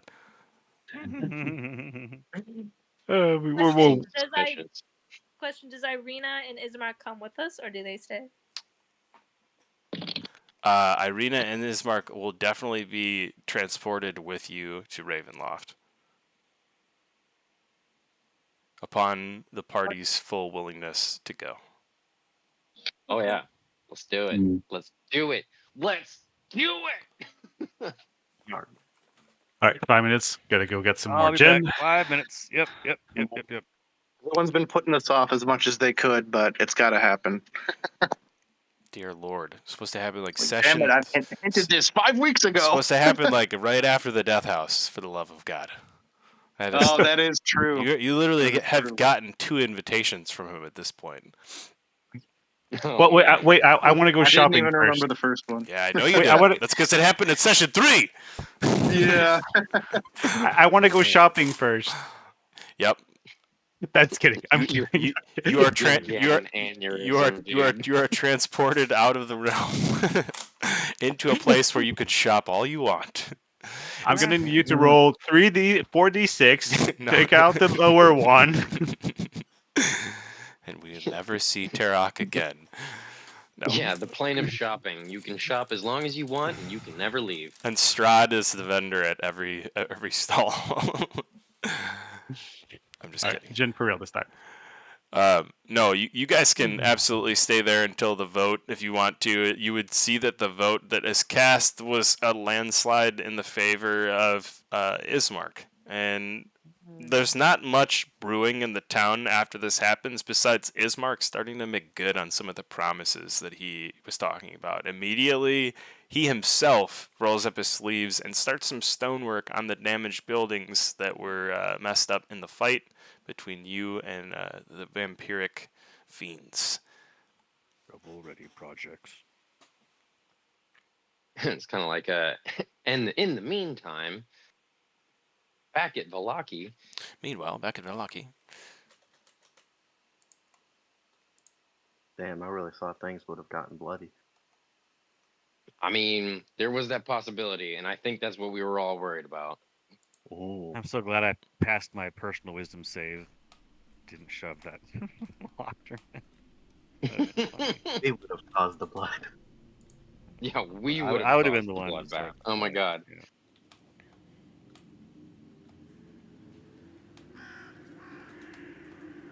A ball gag, but it's got a kazoo in it. We're gonna need some kind of rage suppression enchantment for Kragnar over here now. You're gonna need a rage suppression enchantment for me in a second. Okay, I'll Good go one. ahead and Fix myself. Yeah, It is, guys. It is more my own internal frustration at being 0 for like a fucking 1,000 at predicting what you guys are gonna do, and it is just so frustrating to never win that game. And that is the eternal struggle of a DM. Well, somehow you guys keep coming back and finding it enjoying, so I must be figuring it out pretty quickly on the fly somehow. Either that, or you guys just like D&D. At Yeah. least we don't try to go to random places where it's like totally, completely unexpected, you know? That I'll actually get mad about. Yeah, see? Like one session, we want to go to Mount Beartalk. No, Next session, actually, let's go to Valaki. Next one. that's not that crazy. It's more like wanting to go to like places that don't exist. Mm. Yeah, we're gonna go out into the wilderness here or there. Or like, okay, where's the map? Like, bro, what do you mean? Right. I try to have most of the maps prepared in the surrounding areas or points of interest that you guys learn about, but I don't always have something that I can put together real quick in terms of here's all the minis you need for this encounter, here's all the minis you need for that encounter, and that's just the limitations of Tailspire, to be honest. Tell you what, I'm excited to see the Castle Argenvestholt map. So I want to plane ship to Waterdeep, go to the Port Skull, and just Skullport, and just like hang around with Xanatar.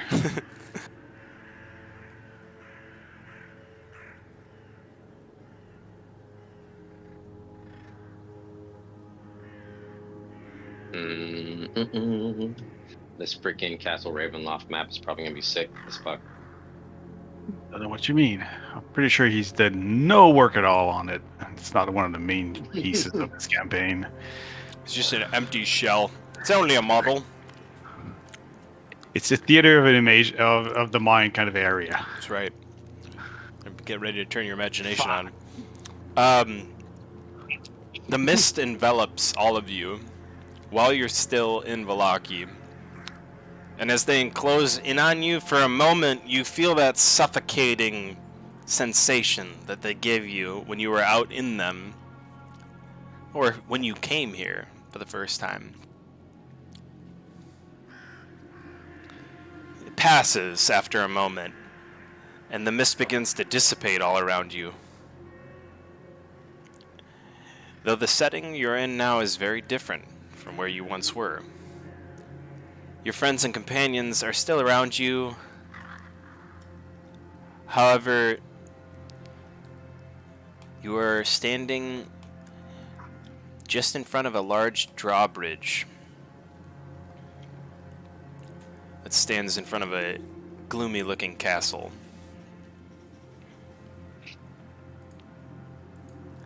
And you have no idea why you transported here. You were given no indication why you were transported here. But it seemed as if at the moment of deciding that you wanted to head in the direction of Castle Ravenloft, you were simply swept there by some mysterious magic.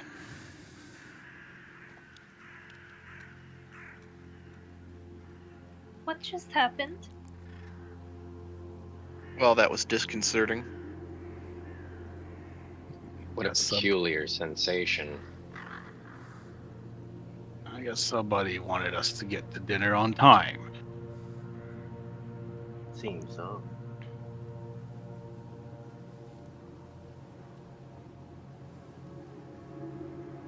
Is this the castle that they all talk about?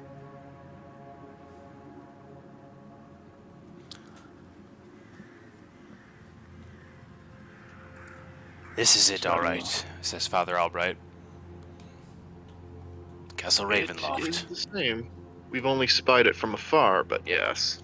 The belly of the beast. Alcor will start walking towards the castle, saying that, well, we're already here, I'm hungry, let's go eat. I agree. Let's see what's for dinner.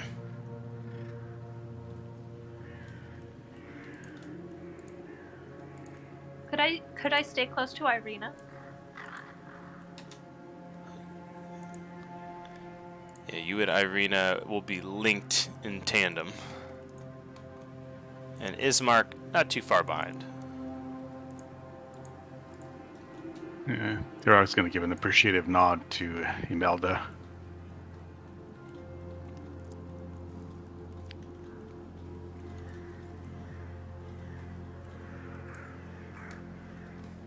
I guess the owner of this castle likes dramatic entryways.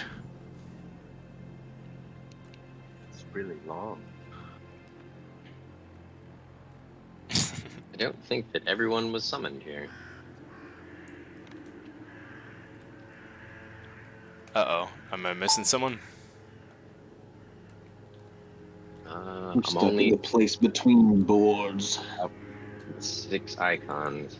I don't know why it does that. I did click summon. Should have pulled Aaron probably everybody. disconnected. He's coming back. That would be Said why. That would be why. probably not a you issue. It's probably a my computer's at this point piece of shit issue. I was having those problems not too long ago, my friend. I feel your pain.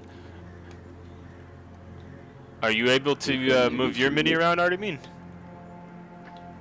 Yeah, I'm good. All right, I'll take care of Aaron and Entourage for the moment. Looks like Kragnus and Yeah. Corvus and Wraith also need a lift.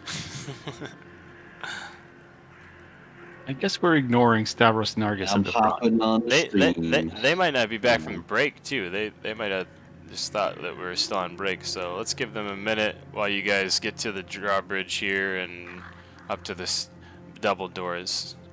Take your long walk. It's a great times for role playing. It's just a tip for the long walks when they get too long for you. I just got back. I missed anything?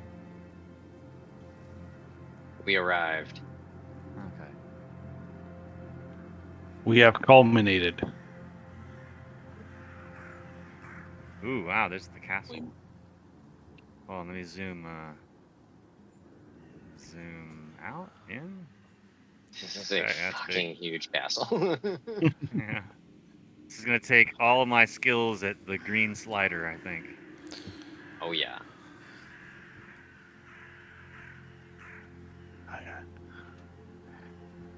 I gotta stay away from it so I don't see parts of it inside. True.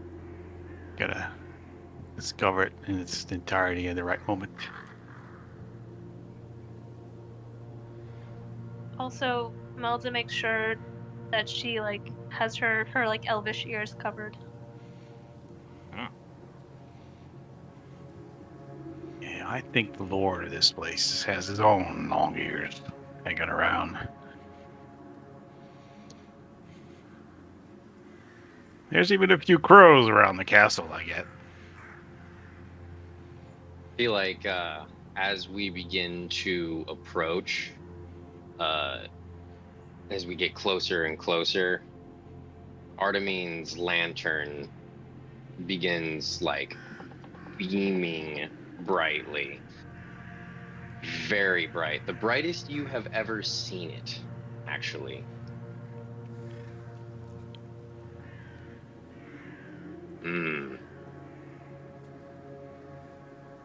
Indeed. I am on the right path, it would seem.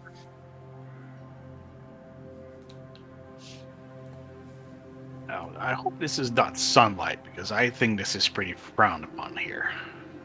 No, it's not sunlight. His blue flamed lantern acts sort of as a beacon when he's following his matron's ordained path. It shines. When he deviates from it, it flickers into embers. Good to know.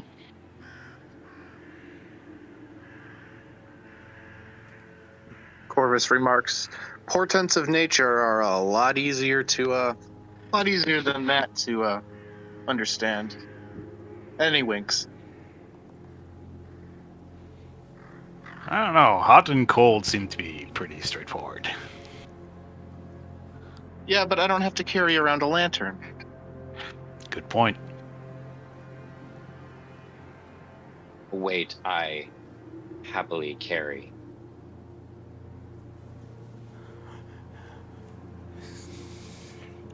As you enter the castle, the weather worsens. Dismal rain starts to fall, quickly becoming a torrent. Don't like that. thick, cold fog swirls in this courtyard. As sporadic flashes of lightning lance the weeping clouds overhead. Thunder shakes the ground. Through the drizzle, you see torch flames fluttering on each side of the keep's open main doors. Warm light spills out of the entrance, flooding the courtyard. High above the entrance is a round window with shards of broken glass lodged in its iron frame.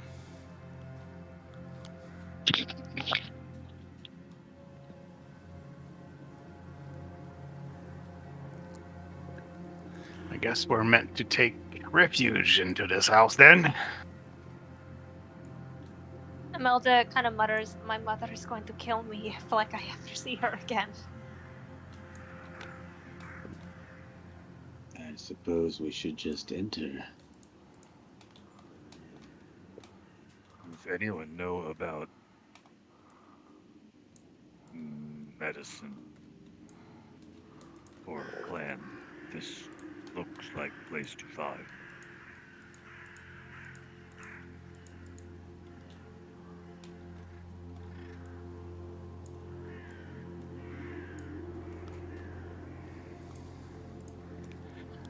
The ornate outer doors of the castle hang open, flanked by fluttering torches and iron sconces.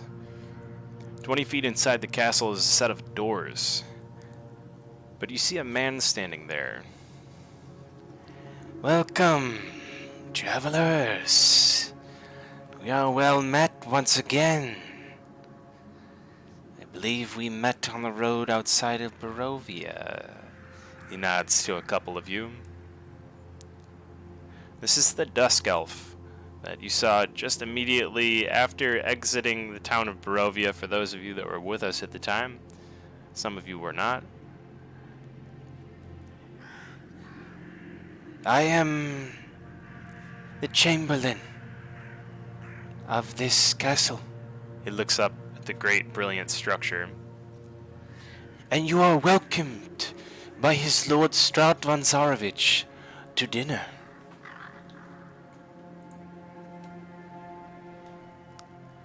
The castle doors open behind him without him doing anything. "Please, join me inside."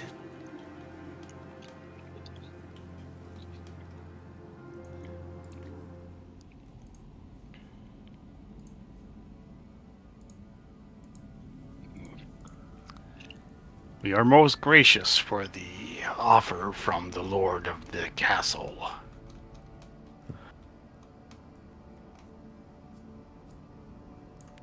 I hope we're not underdressed for the occasion.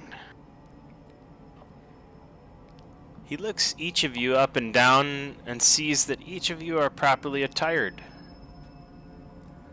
On the contrary, you all look smashing. Thank you. We do try every day. I would say take me to dinner first, but that's exactly what's going on.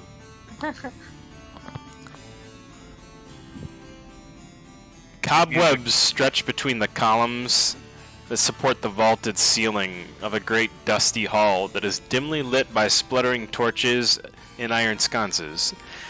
The torches cast odd shadows across the face of 4 stone gargoyles that are squatting motionlessly on the rim of the dome ceiling. Cracked and faded ceiling frescoes are covered by decay. Double doors of bronze stand behind and close to the east. To the north, a wide staircase climbs into the darkness. A lit hallway to the south contains another set of bronze doors, through which you hear the sad and majestic organ tones, louder and presumably closer now. An elf with brown skin and long black hair descends the wide staircase.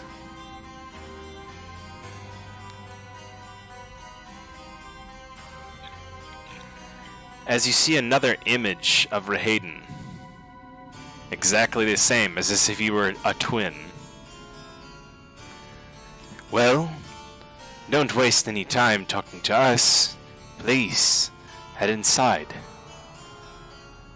Master is expecting you. He points towards the open bronze double doors. Due south. Would hate to make him wait. We are invited for dinner, at least.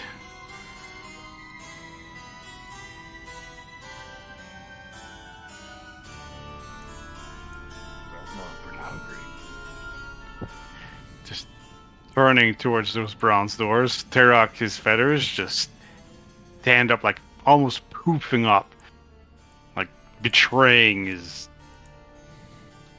state of mind. He's basically Before going in for terrified. dinner, Corvus finishes casting his detect poison and disease spell, so he can during dinner he'll have that active. Could I also cast protection from evil and good on Irina? Mm-hmm. I do that like right as we're about to enter the door to where our host is.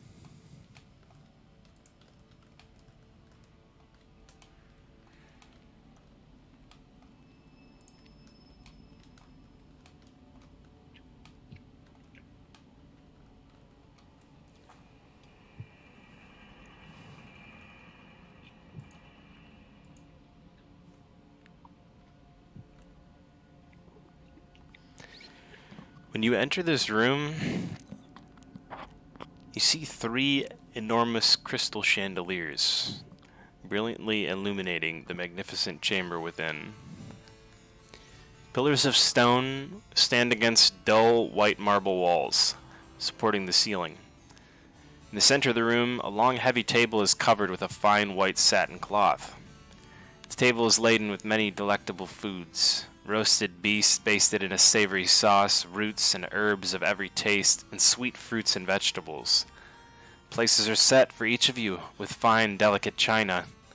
At each place is a crystal goblet filled with an amber liquid with a delicate, tantalizing fragrance.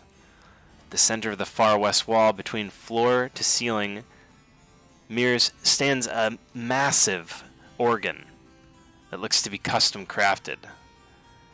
There's statues of bodies climbing up the organ, as if in fear of something behind them.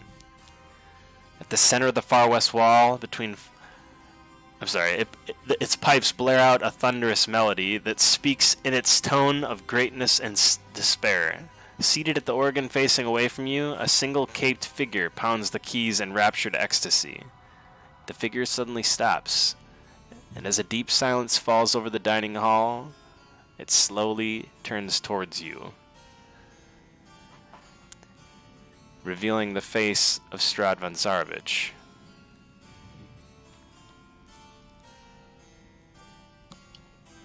Rock's gonna lift his hat, bow down, and very deferential. His plumage now just normal, as if it never was scared ever, and go, Lord Strahd von Zarovich, the Silverblades are here to answer your call for dinner, happily and respectfully. And he steps back up and just keeps his hat off his head. Irina, Imelda just kind of like squeezes Irina's hand in like reassurance. You feel a firm squeeze back from Irina. Ragnar knew there would be ham. And he will just kind of unfazedly walk up and take a seat next to this guy. Servants from behind you come into the room bringing what looks to be a meal of a bowl of lobster bisque, setting it before each of you at your table setting. And as this happens, Strahd steps forward and stands to the helm of the table and says, "Good evening. I am your host, Strahd von Zarovich. Thank you for joining me here to have meal with me. You will forgive me if I do not take food in with you I am feeling under the weather at the moment.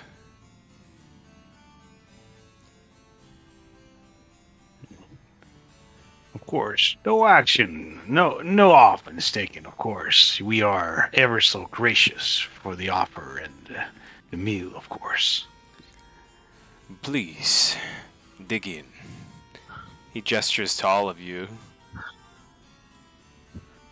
Alcor will remove his hat like Tarok did and bow again, put his hat back on, and then start digging into the food.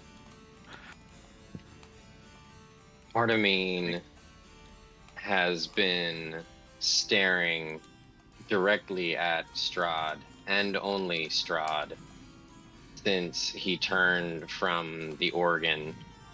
As he walks up to his seat, he takes a place at the side of Alcor, still staring directly at Strahd.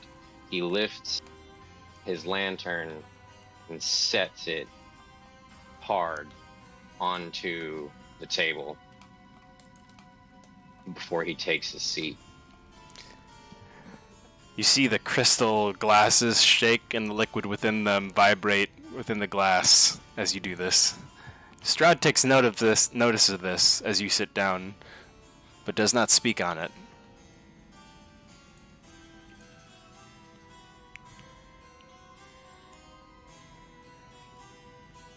Ragnar grabs the soup bowl with both hands and does not use a spoon and puts the soup bowl to his mouth and just slurps it. As you begin to do so, a gentle hand comes from behind you, guiding the bowl downwards and onto the table. And he opens your hand gently and places a spoon within it. Please, you must obey the laws of courtesy and eat like a civilized individual whilst you are in the castle. A spoon, a knife, and a fork will be provided to you.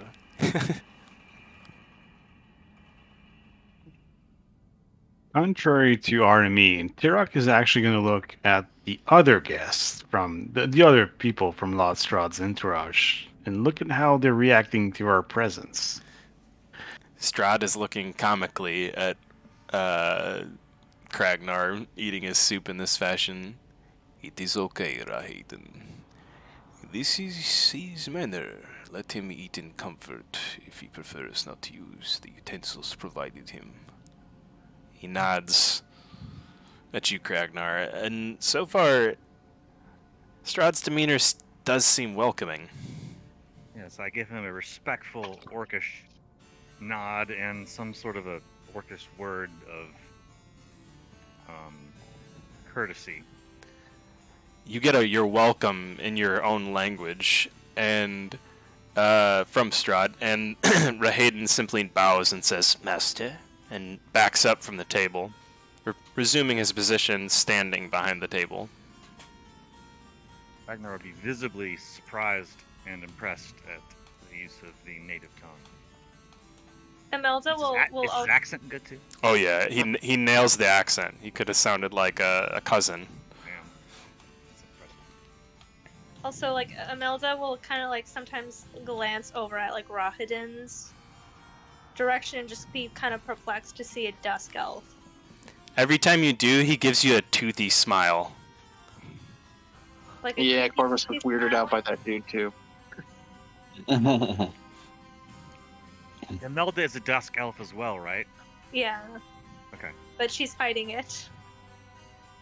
Corvus She's a looked dusk elf, across right? the table. Does anything stick out as poisonous, dangerous, diseased, anything like that? You don't smell poison in terms of your passive perception. No, I mean I have a spell up for detecting it. Sorry, did not hear that. In that case, you would not detect any poison in the food or drink. Oh, cool. Thank you. Yep. And Corvus eats some food now. Ragnar will look at the dude next to him and go, Ragnar of Clan Thunderhoof. Ah, Well met, Kragnar. I am Escher. I have no clan. Castle Ravenloft is my home. He nods respectfully. Yes, how rude of me. House Ravenloft. And thank you, Lord Kragnar.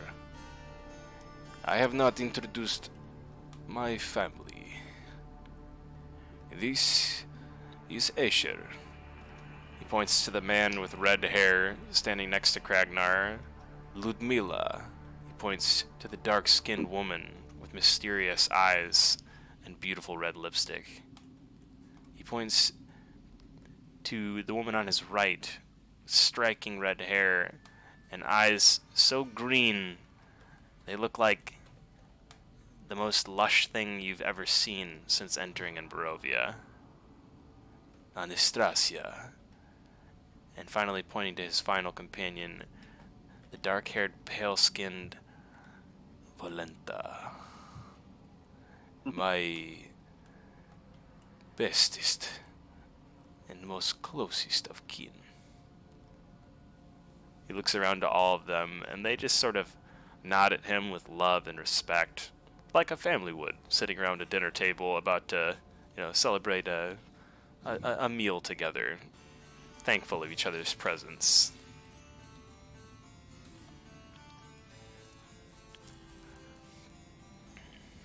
So, how long have you all been together? She kind of gestures to the people he just introduced. Strahd is regarding all of you from time to time, but his eyes continue to fall back to Irina. And he is distracted by your question.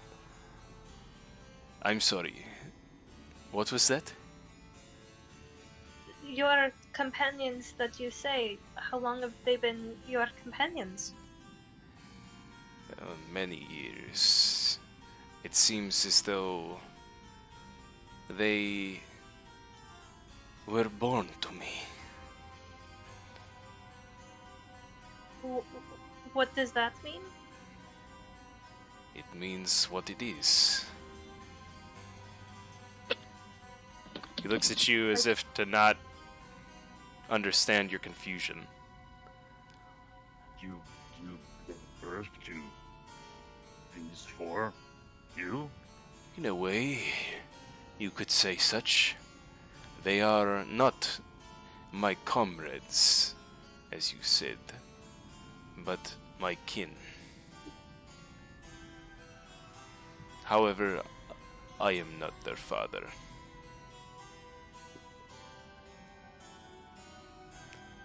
Victims burned.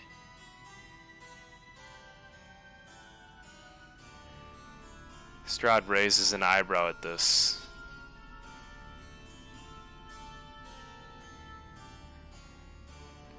Victims?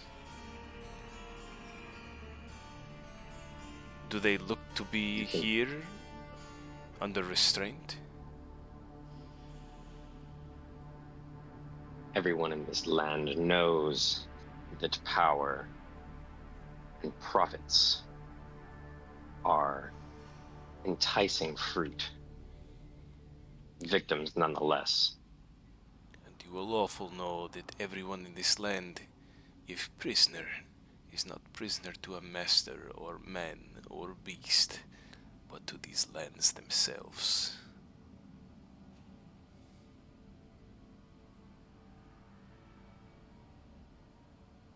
Does that mean we are prisoners too? We are all Now- prisoners here.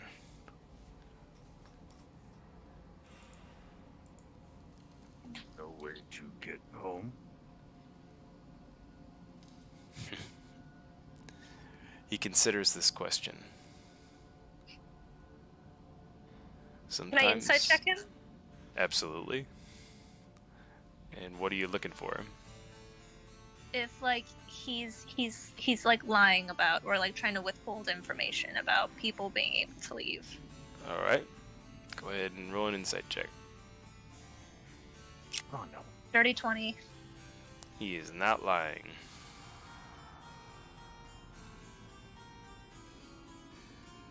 Okay.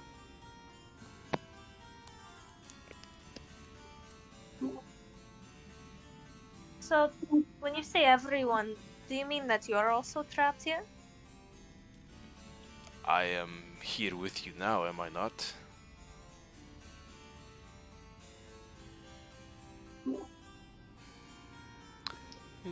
I think Insight that check what- still standing would, seem like he's telling the truth.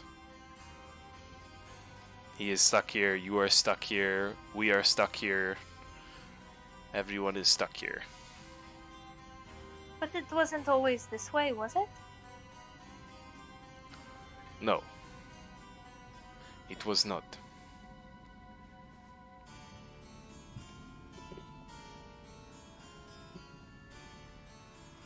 Ragnar reaches way, way across Alcor and grabs a hunk of the pig. Just plops on his plate. So, Could have just asked or handed it over. Oh, Strahd gonna go. Not sorry.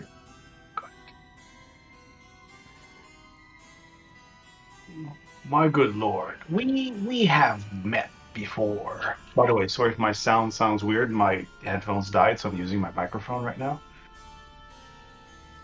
no worries, you're alright. We have met before. And on top of the hill of Yesterhill, you did talk about mists and illusions they bring forward. I was wondering if we could use this occasion to discuss these further. What do you mean by that time?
Sorry, I just stepped away for a second. I don't know if I missed something that was posed in my direction.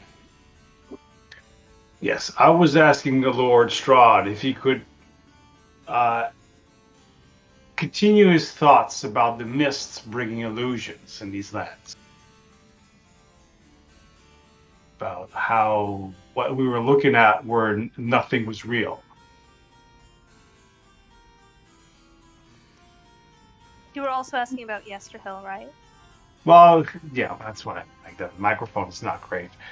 So yeah, when we met on Yesterhill, Lord Strahd talked about how the mists were bringing illusions and what we're looking were not real, and that he was going to bring vengeance back, and what he meant by that.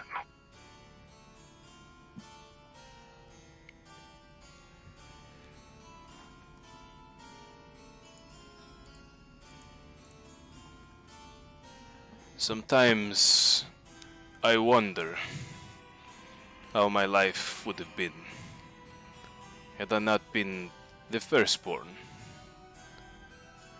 So many years lost to a war, and a brother who served more as a constant reminder of the life I could have had, that I should have had, if duty's burden had not been laid squarely upon my shoulders, to be borne by me alone. The retribution I wish to bring is on those who have imprisoned us here in these lands.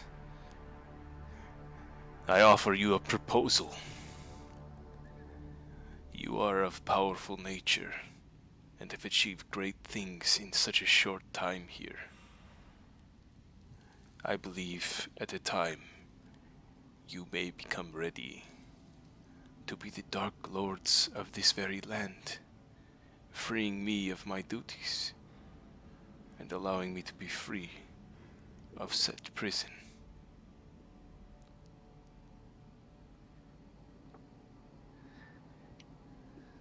The rightful ruler of these lands is the Raven Queen, and she will have your head regardless.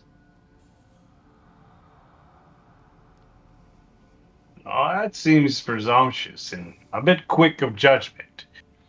Before we even know what being a Dark Lord means in these lands. You see a spectral hand grasp around Artemine's throat and begin to clasp. Artemine begins to choke and cough as he's lifted up in front of everybody at the table. And he stands there, or floats there, struggling, hanging, as this spectral hand is holding him. Just absolutely turning blue. Targo flutter. Before you can do anything, Tarak, his neck snaps sideways, What? Oh, and Artemine falls to the ground dead. Oh shit. what? I'm just gonna prostrate myself, but okay. Fuck. Ragnar said. I will be given respect within my home. I am the lord of these lands, and any who wishes to dispute shall meet the same fate as your friend here. What I offer you is not yours yet to take. Does anybody else wish to speak on the matter?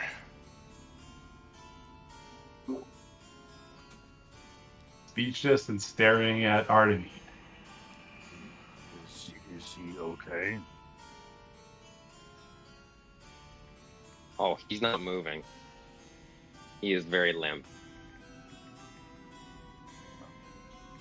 He looks. Tarak's gonna Respectfully, he looks hurt. Could stab her. check on him.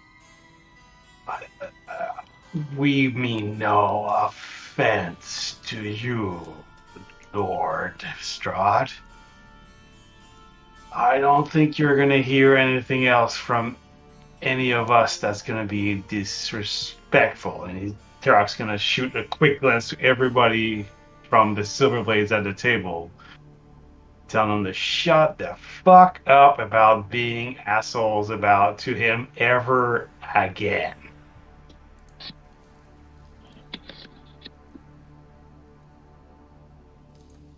We are, of course, being disrespectful in your own house is something that is undeserving of your hospitality.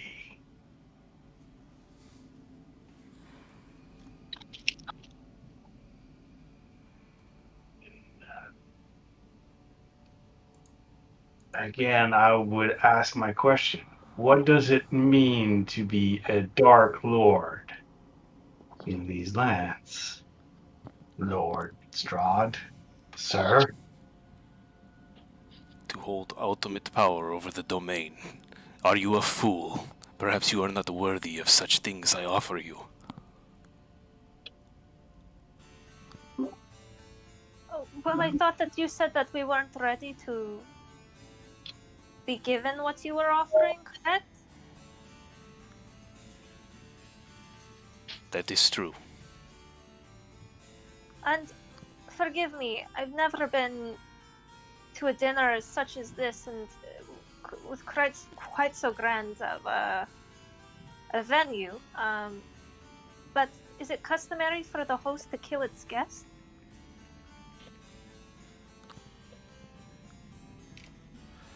Is that the way of the gentleman? Do you have She further line asked- of inquiry, Lady Imelda? Do you wish to join your friend? Is that what I'm hearing? No, it's just a mere pondering. Perhaps your pondering should be upon the offering which I have given you, and not such things as my actions. Unless you wish to seek retribution, of course.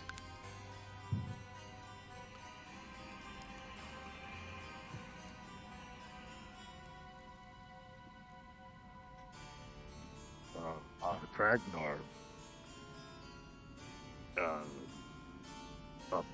says thank you for offer. Kragnar needs to leave this land sometime soon and find cure for his clan. So Kragnar can't be Lord of. Well, Kragnar like being called Lord. He can't be Lord of this place. Not saying the bad, just saying Kragnar have duties to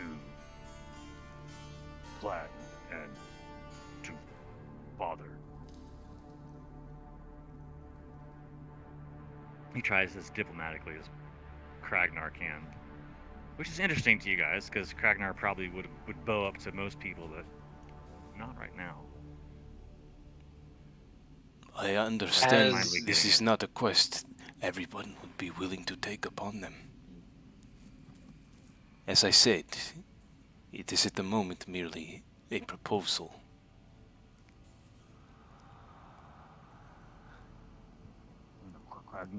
Kragnar, leader of group, Kragnar not speak for rest of them. Just me. This responsibility to your family, duty, I can respect that. And this thing you made mention of, the plague that ails your family, Yes. Called blood rot. I know of it well. It claimed the life of my father in the year 346. It here too. It was long ago, but no more. It cured. Found cure. Eradicated by the magics of the Ember Temple.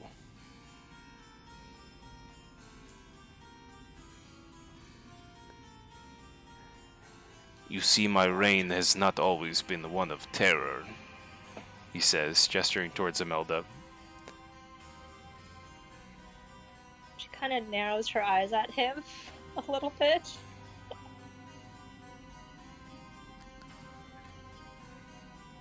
Where in Amber Temple? Here in Castle.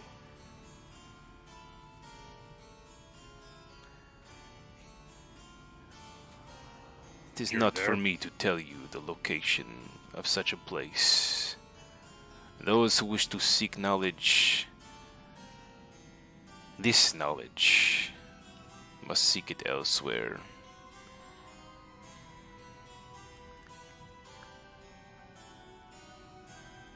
Amber Temple. Ragnar, go. Find cure. Save people. You need not go to the temple if you wish to find this cure. That is merely the source of its magic. I could give you such a cure, Ragnar. I could help you. Oh, As I wow. could not help my father.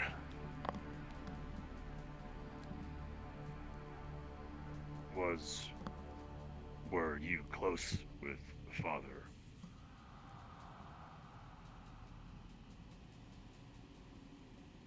Was he lord before you?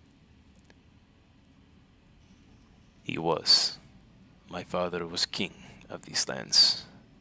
I, the eldest, inherited my father's crown when he died. As a young man, my dreams and visions led me to the Selenka Valley, believing I would find immortality there. But the following year, my father died swiftly of the blood rot while I was out conquesting. After my father's death, I led my army into the valley. We took it from the west, easily conquering the peace-loving monks of the abbey, and used it as a base from which to take over the rest of the valley. We swept eastward, conquering the village at the southern edge of Lake Baratok. We waged a battle against the ruling lords at the gates. Victorious, we then laid siege to the keep. Within a few short weeks, my conquest was complete. I returned home to bury my father and assume mantle of the kingdom.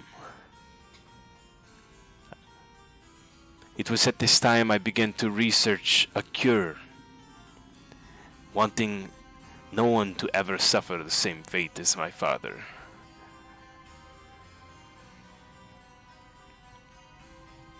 I made a deal with several wizards of the land to help me research and locate the Amber Temple. And there I found the magics I needed to rid this land of the blood rot.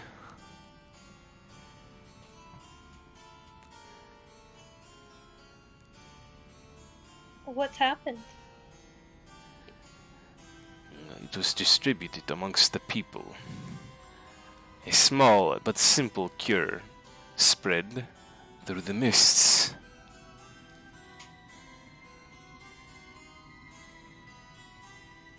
You want a cure for your family and for your clan? Let me bring them here, Kragnar. Let me heal them of their pain.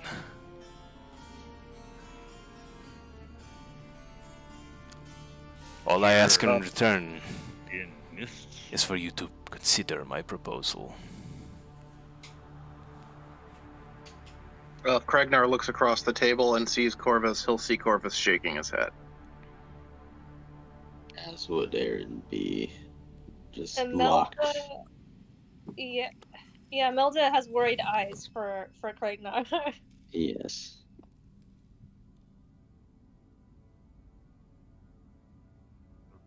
Kind offer.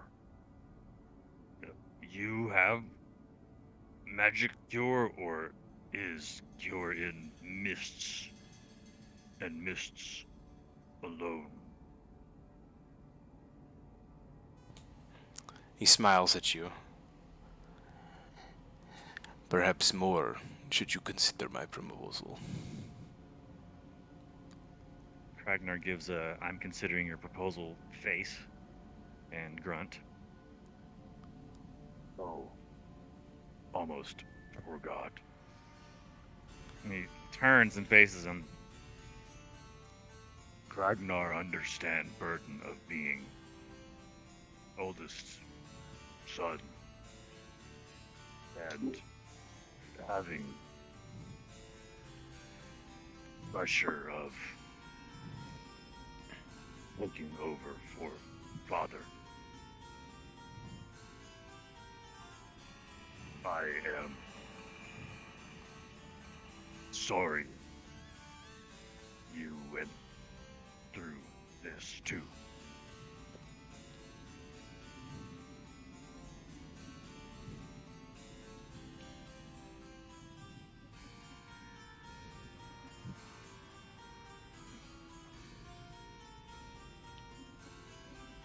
Thank you for telling Kragnar about blood rot and cure, Kragnar will think on these things.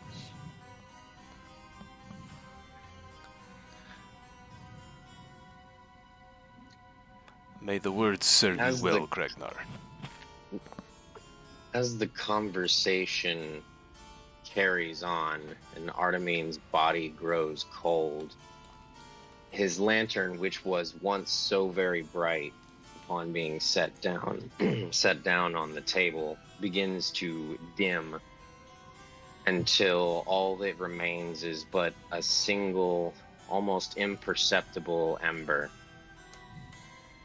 And in this time frame, anyone who might be concernedly looking at Artemine's body in worry of their own neck, they might begin to see all of the color drain from his skin and hair. And then just below everyone's hearing, a faint whisper is uttered. In death, you shall worship forever. Which is followed immediately by a sharp breath coming from Artemine's corpse as he slams a hand down onto the table to pick himself up. A shadow of himself, the elf that you saw before, is no more. In his place now stands the epitome of gloom and shadow, Shadar Kai, reborn anew in the service of the Raven Queen as her Reaper.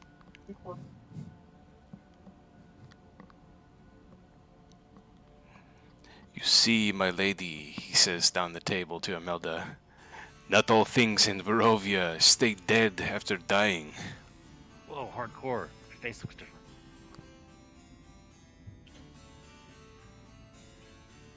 Corvus sighs and shakes his head yet again.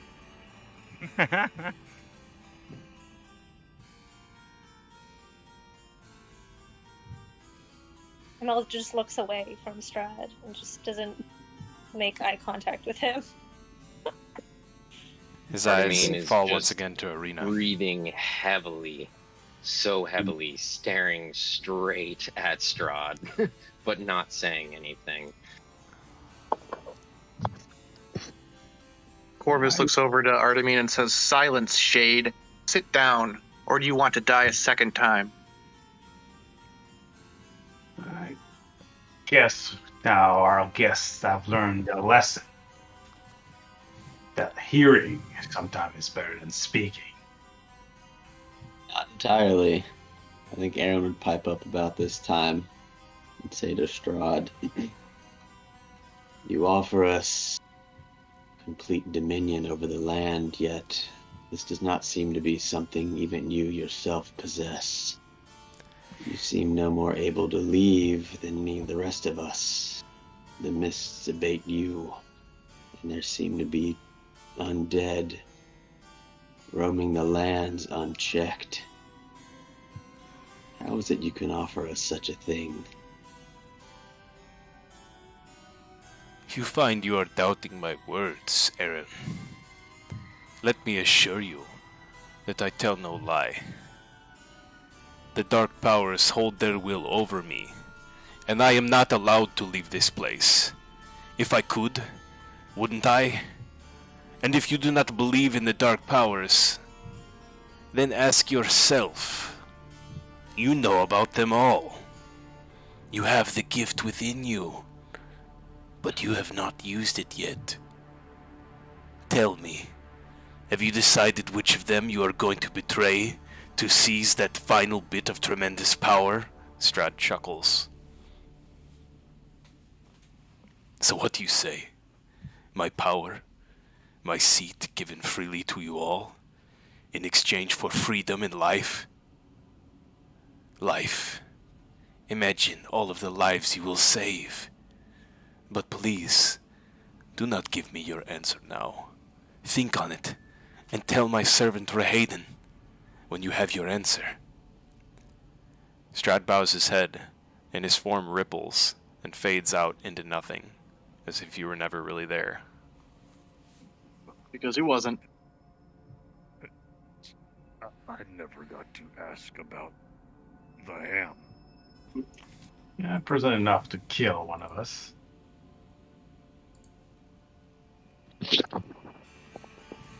Mistake. I do not intend to be repeated.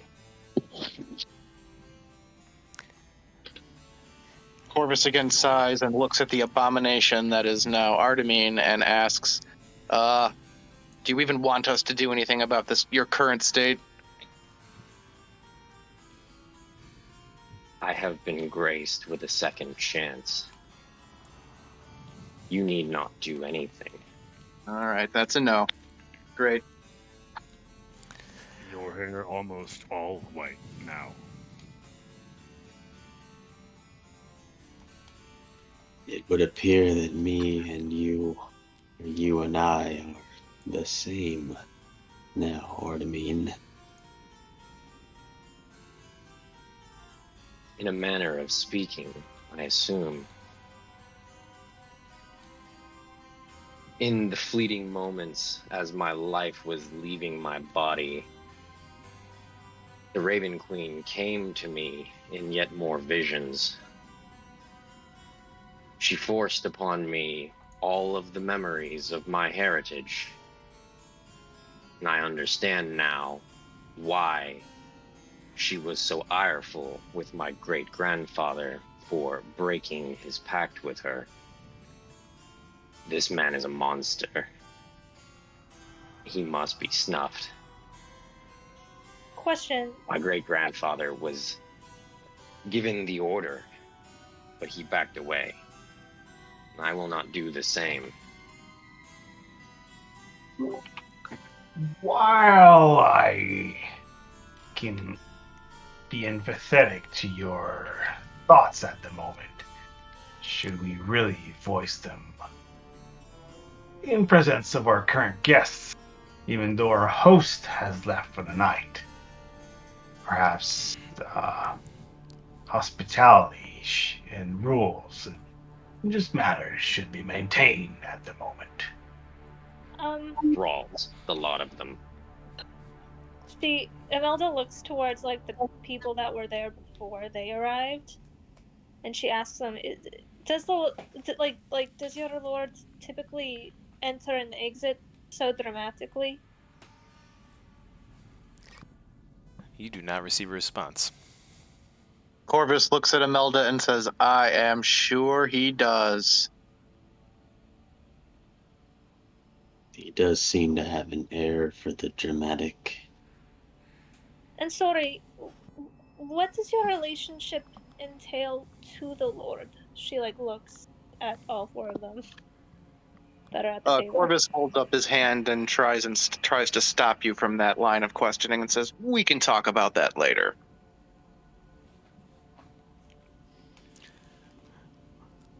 Ludmilla You do not want looks to hear to the answer to that Rahaden question in the halls of this castle.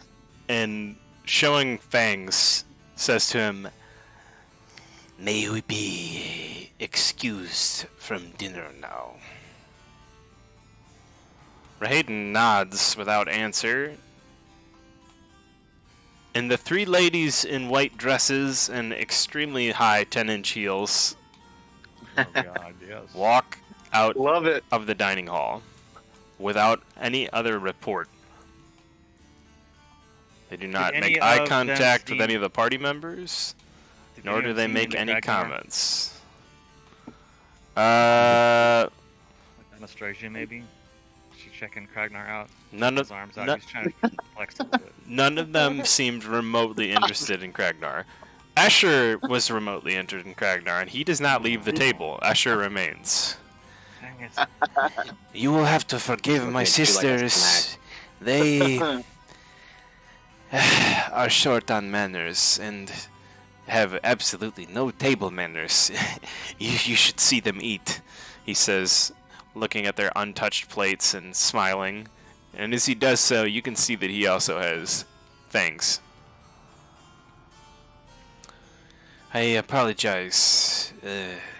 for your friend, but he seems to be okay now. Lord, Are we supposed to stay here overnight, or like, can we leave? No, we have been bid to leave. Oh, no, not after all. You are most welcome here. My lord wishes you to stay as long as you wish. Especially the Lady Irina. And it is storming outrageously outside the castle, if you haven't heard.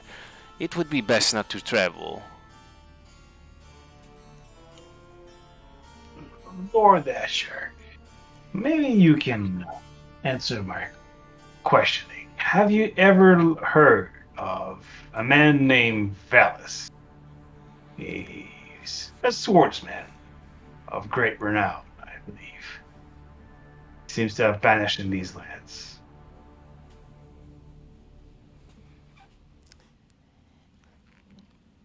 Asher looks at Rahayden, and Rahayden simply says, I think you should join your sisters, Asher. Valis, you say?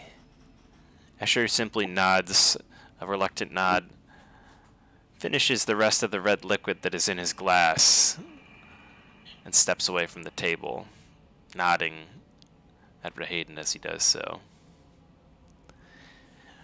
I think I remember hearing that name somewhere. I believe he was a traveler of sorts, a teacher.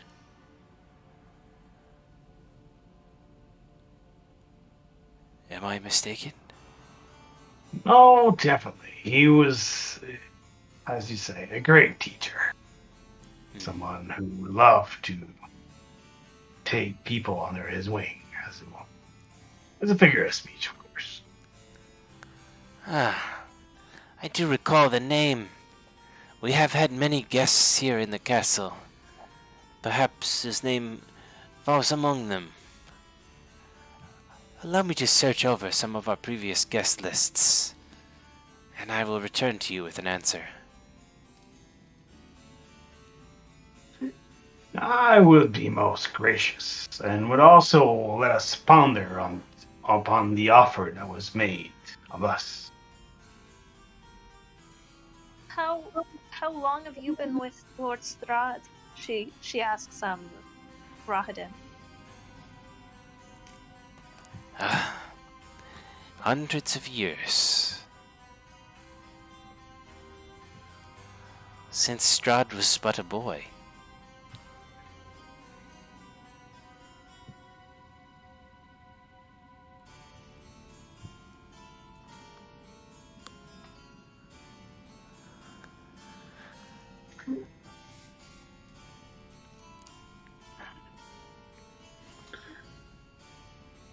If we were to... Oh, go ahead, Richard. Oh, well, I was just going to ask if he's changed much from when he was a little boy, like how he reacts to things. She like looks at like Noctor and like kind of refers to what Strahd did. The master? Oh. He has not changed at all. He has always had a terrible temper.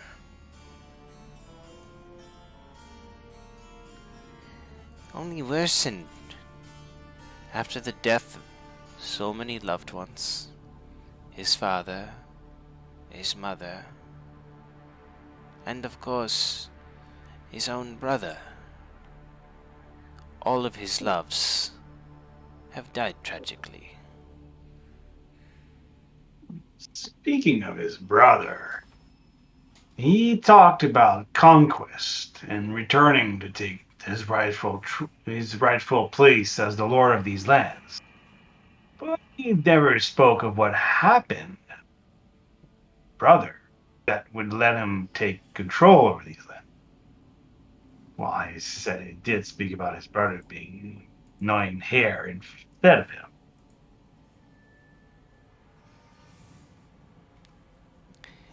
Vladimir was a handsome and charismatic figure within the castle and in these lands. He was not a warrior like his brother. Instead, he was a scholar. He spent his time studying. Many suitors came from all over the land to meet the prince. While Strahd was out fighting, his brother was home safe, meeting princesses from foreign lands.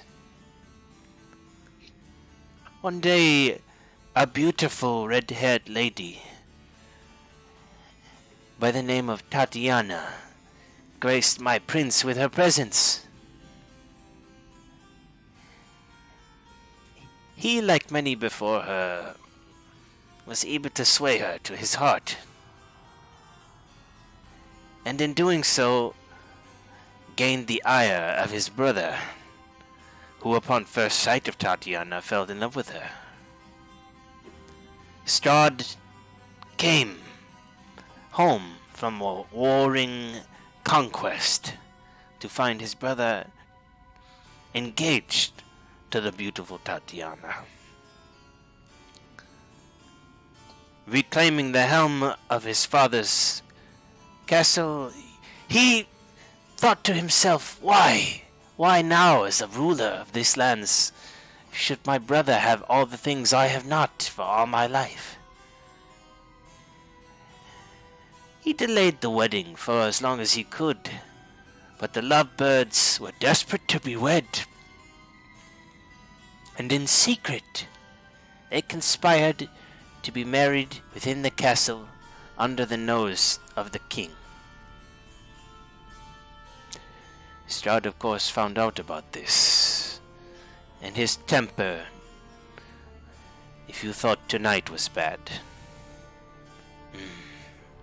it is nothing akin to the storm that raged within his heart that night. Strahd killed his brother and chased Tatiana, screaming and fleeing from him throughout the castle, declaring his love to her, saying that his murder of his own brother was a last act of love, a gesture, wanting her own undying love in return. Desperate to get away, and as he says this last, he just locks eyes with Irina. She climbed to the highest tower, and when she reached the top, she let go of the stones that she held onto, falling to her death below.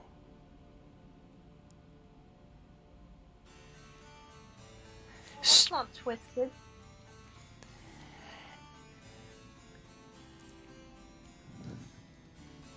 After killing his brother, Strahd was turned upon by the loyal guards of Castle Ravenloft.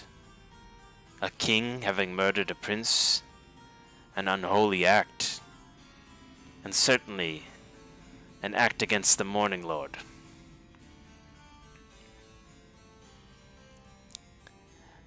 They surrounded Strahd, stabbing him again and again with spears, until he collapsed, moving no more.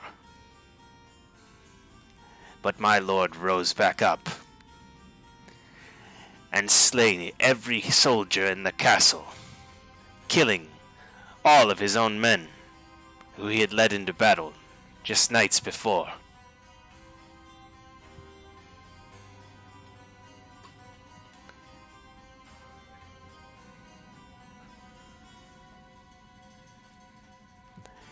Since that day, there have been no rebellions. There have been no challenges upon the castle. And I think there shall never be any. Should you take my lord's proposal and become lord of these lands, know that the throne you sit upon is one well protected and high up from the common folk of Barovia. As domain and lord of these lands, you will have full control over everything within them. While that will not grant you access to leave them, perhaps it will give you some peace, as you are stuck here indefinitely anyway. What would happen to Strahd?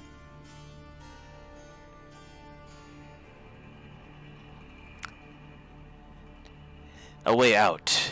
Death.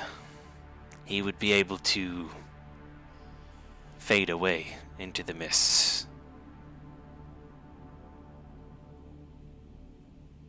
At least this is what he believes. And do you believe? I am only a servant of my master. My Can I beliefs insight check? matter not. Finally reunite with Tatiana. Throwing yourself from a tower. Strange choice of words. He's gonna give a side look a bit to Arena, referencing what she said earlier.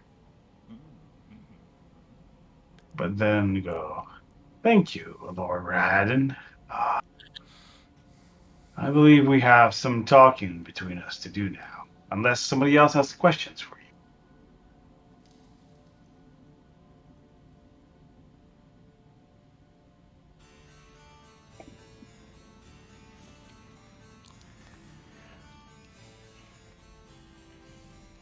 Your insight check there, Melda.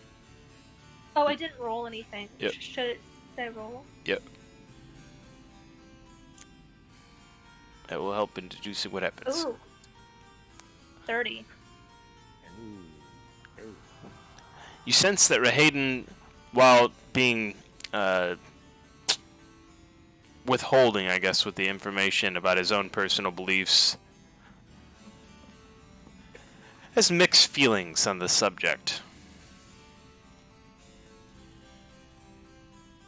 And perhaps why he doesn't venture a specific opinion.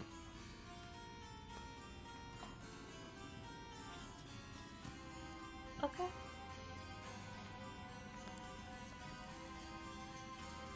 I forgot to insight check Strahd's whole discussion about having the cure. But Ragnar probably wouldn't have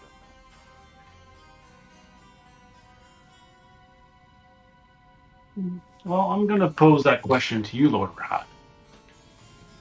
Would you take such an offer were it given to you? Long ago, I was given a similar offer from my lord's king, King Barov.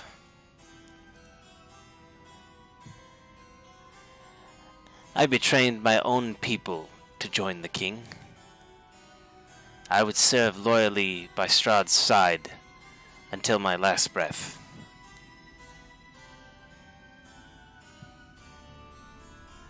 But take upon his duties? This is a burden I do not wish upon myself.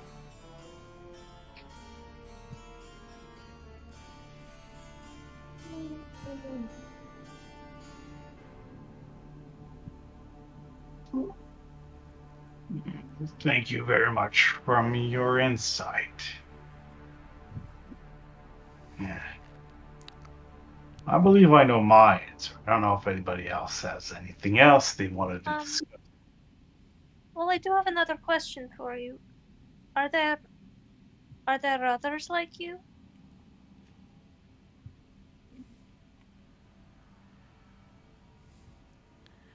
Other dusk elves? She nods. My family's royal line was obliterated, hunted like rabbits. The few that have survived were either subjugated or forced to live among the Vistani.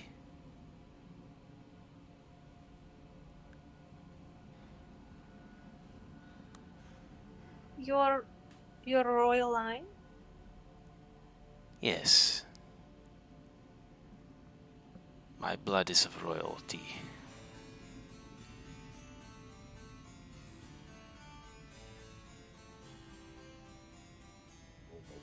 Of dusk elves.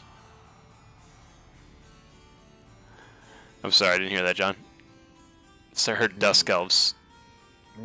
King of Dusk Elves. No, he wasn't the king of Dusk Elves. He's just royalty.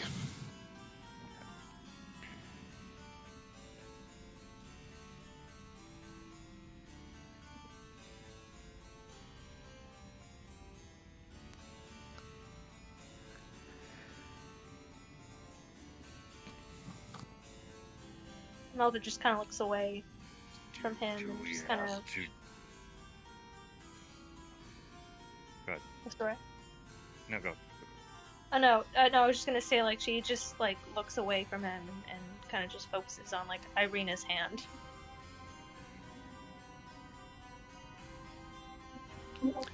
You should believe the words of my master, Kragnar. He does have a cure for this sickness you're looking for. A dusk elf named Petrina Velikovna came knocking at Strahd's door. I could see that she intrigued Strahd, but I was suspicious of her motives. She tried to seduce Strahd with the prospect of immortality, something Strahd desired above all. He thought that was an answer to the blood rot.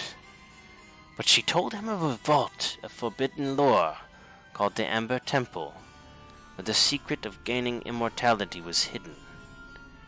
While Strahd was off exploring the temple, Rahayden, myself, handled all of his master's affairs and began searching for this woman. I wanted to tear Strahd away from Petrina. In this task I failed. However, my goal was fulfilled when Strahd's brother, Sergei, found Tatiana.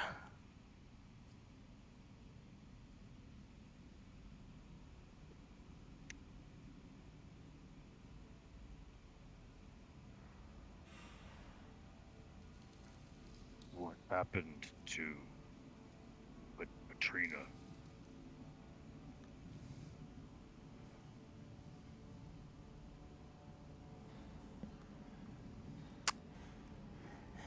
Petrina and her people were living amongst the Vistani when they heard of Tatiana's death and Strahd's curse, the mists that formed not long after. She returned to Ravenloft in the hope of winning Strahd's love. This time, it was clear that Petrina craved Strahd's power to Strahd himself, and clear to Petrina that Strahd would never love her. I assumed she would suffer the same fate as the women who came before her. But I was proven wrong when Petrina's own people stoned her to death to keep Strahd from claiming her as his wife. Strahd was upset with the Dusk Elves that had taken Petrina from him, even though he swore never to love another. After securing her body and entombing it within the catacombs of Ravenloft, Strahd sent me to punish the Dusk Elves. I killed the female elves, so the males couldn't breed, you see. He says this to Imelda, not breaking eye contact from her. And I sliced off the ears of Petrina's brother, Casimir, who had orchestrated the stoning. Do I have a sense that he knows that I'm a Dusk Elf? You do. Or is he just And you can treating hear me?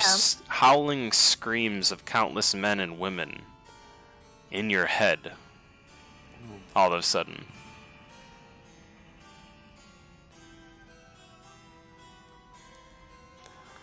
It fades after a moment.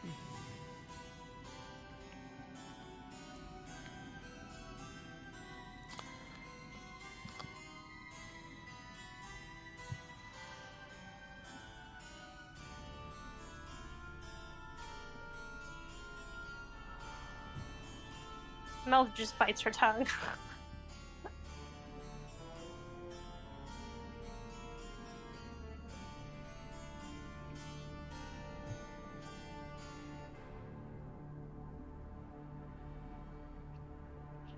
Please, enjoy some dessert while I go and see if I can find those records of our previous dinner guests. As he says this, a couple of what looks like servants enter the room with clearing away the entree dishes that were served and replacing those with saucers topped with an arrangement of fresh fruits. Bright red, yellow berries all around, picked at the height of their seasons, standing in stark contrast to the darkness of the castle.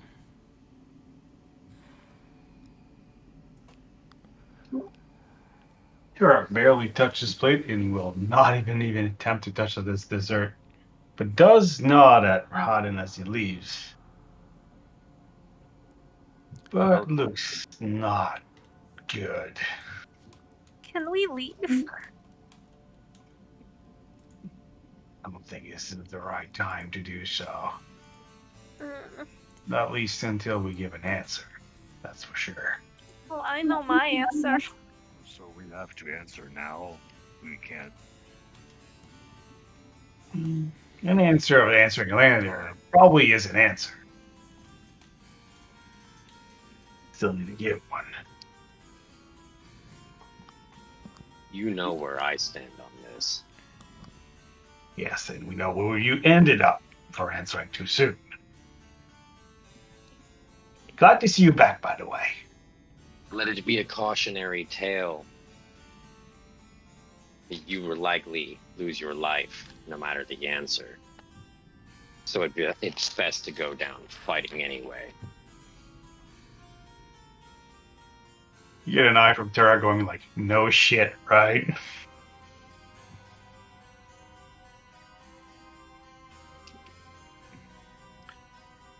I don't know. Anybody considering the offer as possible? Alcor I don't will, really want to accept anything from him. Alcor will get up, and whether or not we accept or do not, there is a clear goal that we need to get stronger before we answer again. And he will begin to walk out and say, I need to go cut some heads off now. Whose head? Yes. I don't know, just anybody. I need to get stronger here. Probably the Dark Forces. Who cares, really?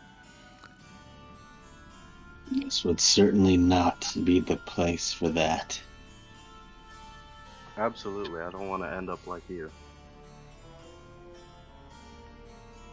Ragnar needs to find a way to speak with Thunderhoof Clan. Tell them of Cure. As I said upon arrival of this place, we have entered the belly of the beast. We should not squander our chance to look around. The host has invited us to stay here for the night, and I believe that means a free pass to investigate some of the castle. I'll stick close to Irina, I think. I think we should all stick together if we're going to do this. Oh, if I feel like bird feet might be stepping lightly. Look at a little shadow, see if I find anything interesting. We are to be guests here for the night regardless. I shall like to see if I can't find his library. Surely such a powerful and ancient lord will have quite the reservoir of knowledge at his disposal.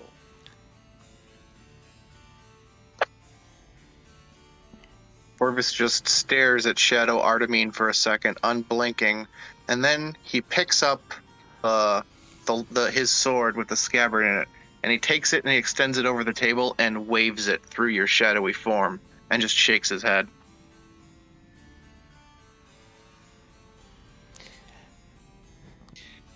It passes the room? I wouldn't think so. I'm still alive. Oh, you are? Oh, Yeah, We just I didn't poke get you that. with a sword. I am I'm- Shadow Kai now. Mechanically, what that Yeah. was the shift from High Elf to Shadow thought you- Kai. Oh, I thought it was a full shadow form or whatever. I got confused. To fully dedicate himself in worship of his goddess, the Raven Queen. That's commitment.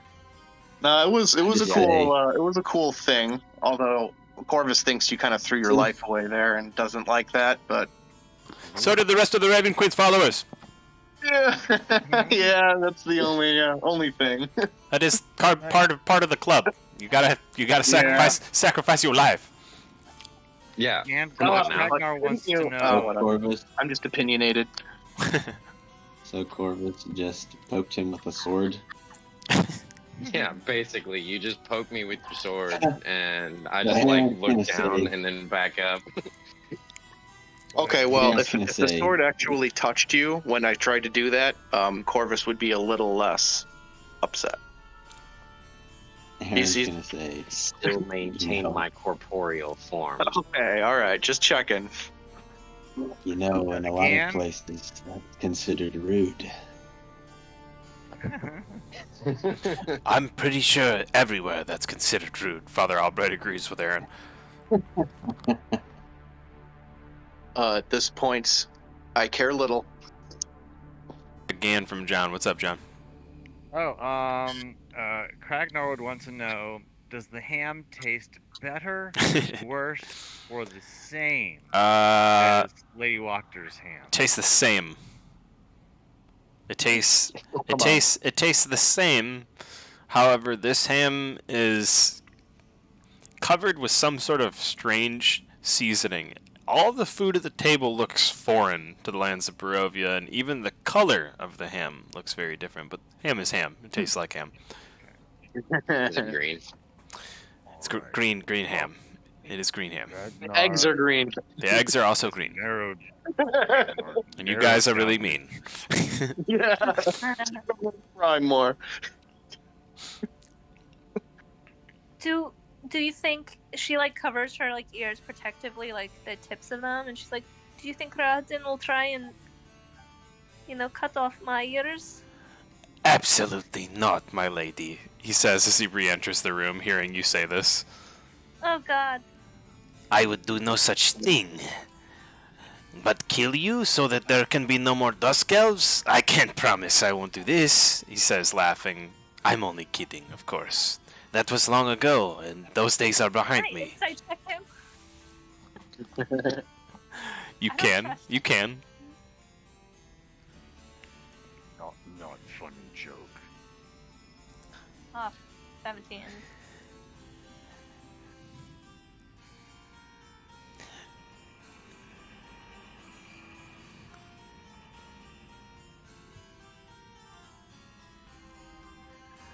You get the sense that this is an elf who's killed thousands of people.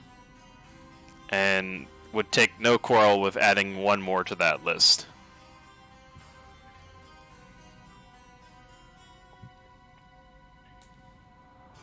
What a jerk.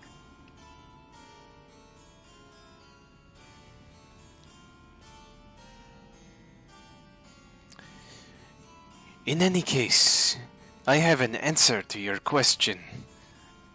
Lord Terak, Tarak perks to attention. Velis, here on the guest list just months ago.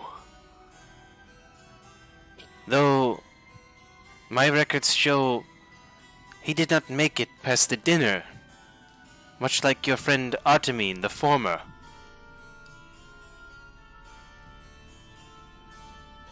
Not quite as fortunate as Artemine the current.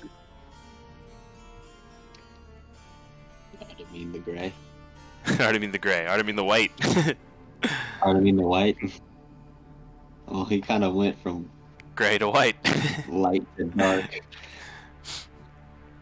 So I was going to stand very still, very straight, not showing any emotions during this.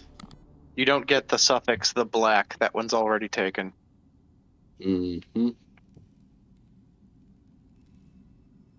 Ragnar would get up and kind of, although he grabs the last little scone or something and eats it, and move closer over to kind of in between Rahadin and Imelda after that comment, and kind of just be bodyguarding a little bit.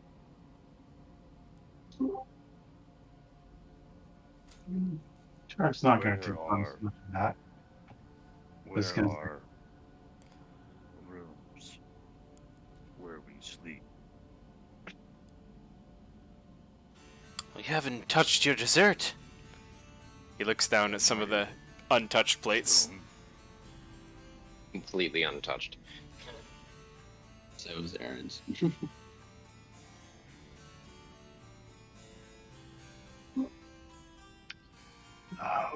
We thank you for the hospitality and the answers provided.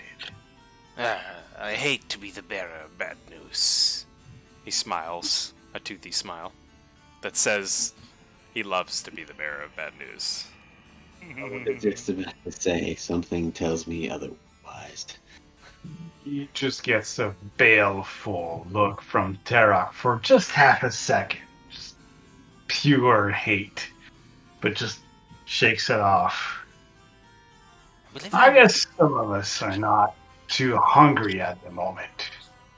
Maybe staying away from the storm tonight might be part of the, I guess, part of the hospitality. And he looks at the rest of the Silverblades and Imelda and Ismark to look for their acknowledgement.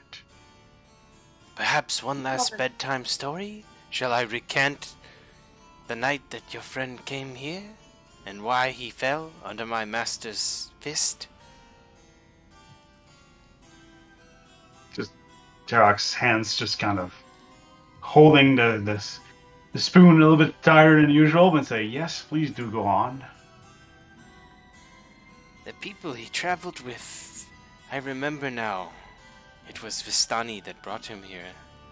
My lord had become interested in him, in his ways of teaching, and the power that he held. He offered your lord much the same that he offered you here tonight. Though the manner and reaction in which Velis responded was impolite. He did not last long, as I said.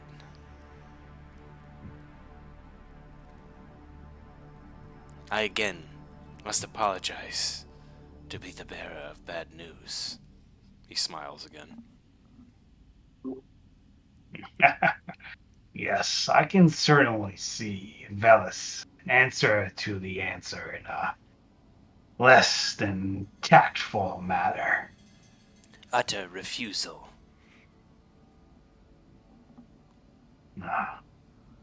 He was always the straight man. He says this in a hinting manner, as if to suggest something about the own proposal that's been laid at your feet.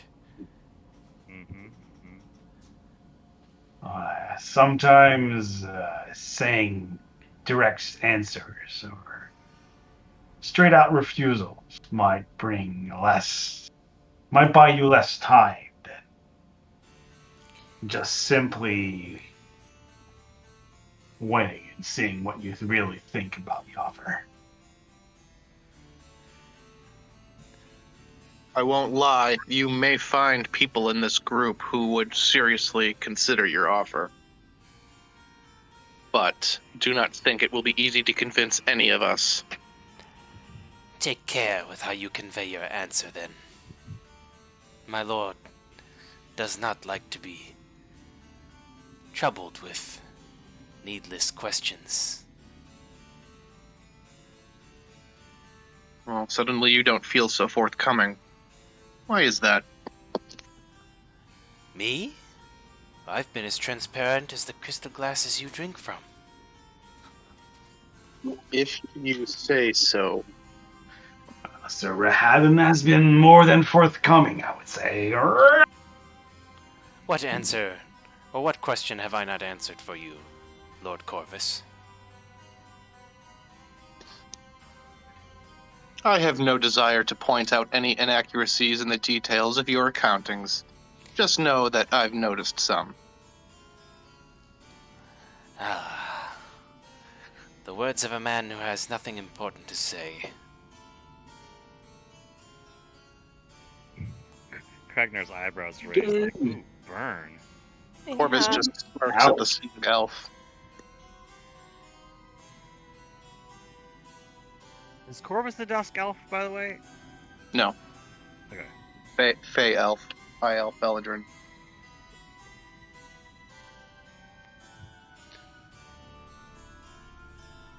Ah, I didn't notice your ears tucked back behind your hood.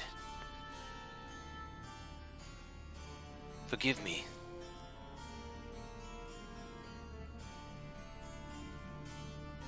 Well, thank you for information.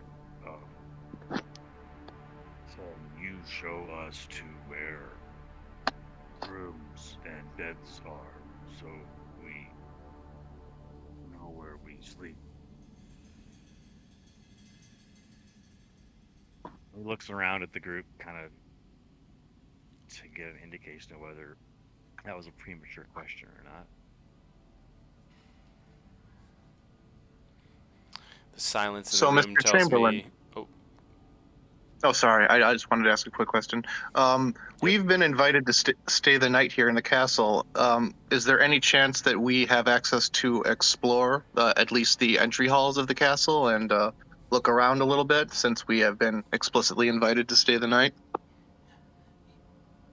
My lord has granted you permission to visit any part of the capsule, except the lower levels.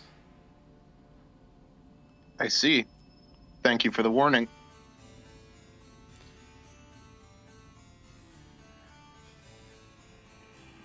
My lord is That master being and said- controller of these domains, and the castle, more so than anything within it. However, I must caution you. There are many things that live in this castle besides my master. And he can't control all of them while he takes his rest. Tread cautiously, if you wish to wander outside of your rooms. I don't Will you suppose point you'd me want to to the provide a library? labeled map, would you? I don't And think that's Corvus kinda just- necessary, but I'll escort you to your room. Very well. and he begins to lead you out of the dining hall. Servants flooding in to take care of the various plates of food and things surrounding.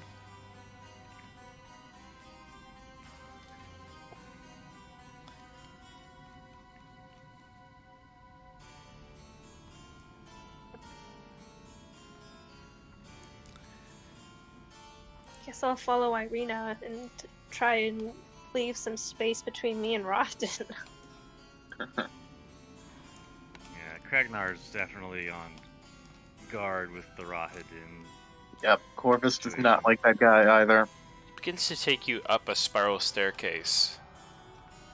And there's nothing that is too eventful as you climb the several floors of this staircase before you reach a door that he takes you through. And I'm just going to point out on the map where the room that he's taking you to is. You guys can find that. I can also, I think, drop a marker for that too, which will probably make things easier.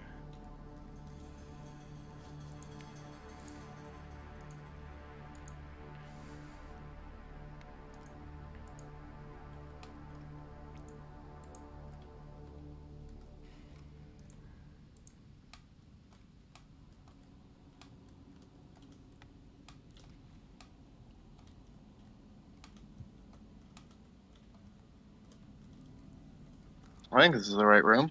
He takes you into what looks like some kind of a study, and as you pass through this room, he guides you in the direction of what looks to be some sort of a thinking room. A solitary chair sits upon a platform in the center of the room.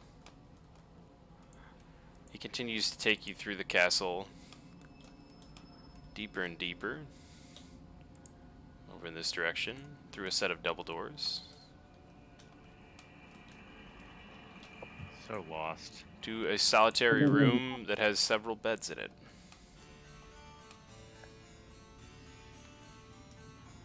And for those of you that are so lost, I did try and fetch all players. You should get a notification on your screen that at least takes you to that position.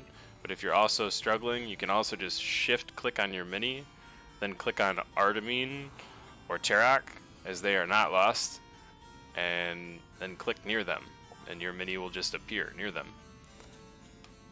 Nice. Hey. Yeah, Castle Ravenloft is gonna test my Tailspire abilities. No, I like the fair warnings he gave us. And I like how he used the word things. I even gave a warning at some point in this campaign that Castle Ravenloft is going to be extremely difficult to navigate. In Tailspire. You did. You did, yeah. I mean, it's gotta be grandiose. It's the castle. If you guys want, I will break it up into individual layers of the castle. That will just be a lot of map switching as you guys go up and down. That's all. We can manage. Oh, we're tough. We can handle it. Well, either way, I do not mind if that is easier for other people, because I know for some people it is. But with that being said, as you guys make it to your rooms for the night, you can settle down to take a rest or talk amongst yourselves, but we will be ending our session here for the night. Nice. Cool. All right. Session exploring. We sort of survived. I guess we don't level up, right? A lot of voices. I didn't hear any of that. Oh, I was gonna say, well, I guess we didn't level up, right? There was no level up. No. There was a murder at dinner. That was all. But for the performance that you gave, I will be issuing a special feat of my choosing to each of your characters. Okay. Cool. What special feat? Nice. Sweet. Also, at the end of dinner, Cool. Father Albright is just gonna have settled down wherever he is in the room. Gonna approach Terak. I've been thinking not to make offense to you in any way, but you seem to be lacking a proper blade. And not to say anything of your rapier there, but perhaps this would be to your liking. He produces from a small leather cloth a blade whittled of wood entirely.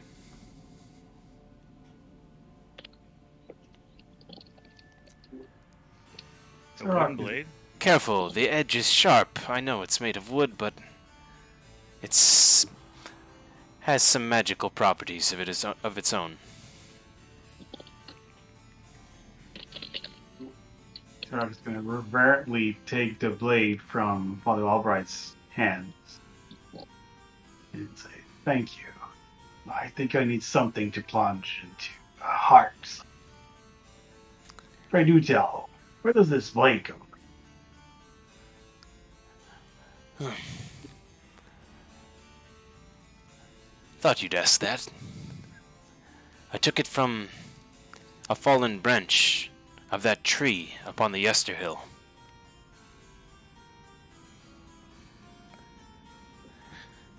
You see the burn marks there on the hilt? It's from one of those spells the druids had thrown at the tree. A memory of our battle upon the hill. But it's for much more than show, I assure you.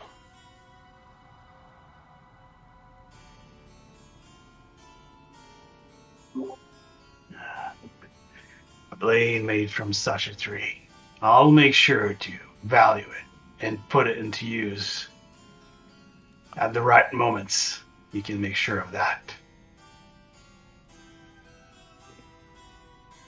I feel like I shouldn't worry too much about things right now. Concentrate on the things at the moment and see where things goes. Otherwise, anger makes you do the wrong decisions, I guess. But I can already feel the energy of this tree wanting to get rid of the corruption. I think you are all right.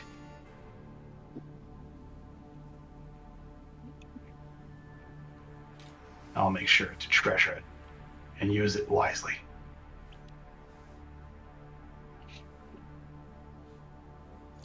Just for reference, you guys do notice that Alcor is missing from the group. Oh. He did mention he was fucking awesome. Off to a great start. Yeah, he told us. Yeah, he mentioned it as he was out of dinner, but I just wanted everybody to know he has not rejoined you guys in the room. He has since been gone from the dinner since he left. That being said, I will end it here for the night. All right. Hell yeah! We got the dinner done. Good game. What a fucking session. A stat sheet of that item to be sent to you there, Simon, for Terak, and incoming feats over the weekend sometime. Yay. You'll get a DM from me with a late Christmas, early New Year's present. Hell yeah. Nice. Awesome. You guys all have an excellent night.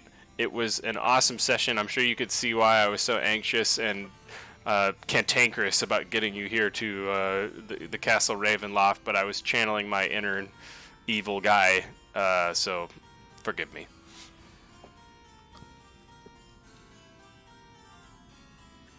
All is forgiven, of course. You guys Well, all have a it was great... well worth it. Until we get to explore Castle Ravenloft and all die in miserable ways. TPKs incoming. I was totally alright with it.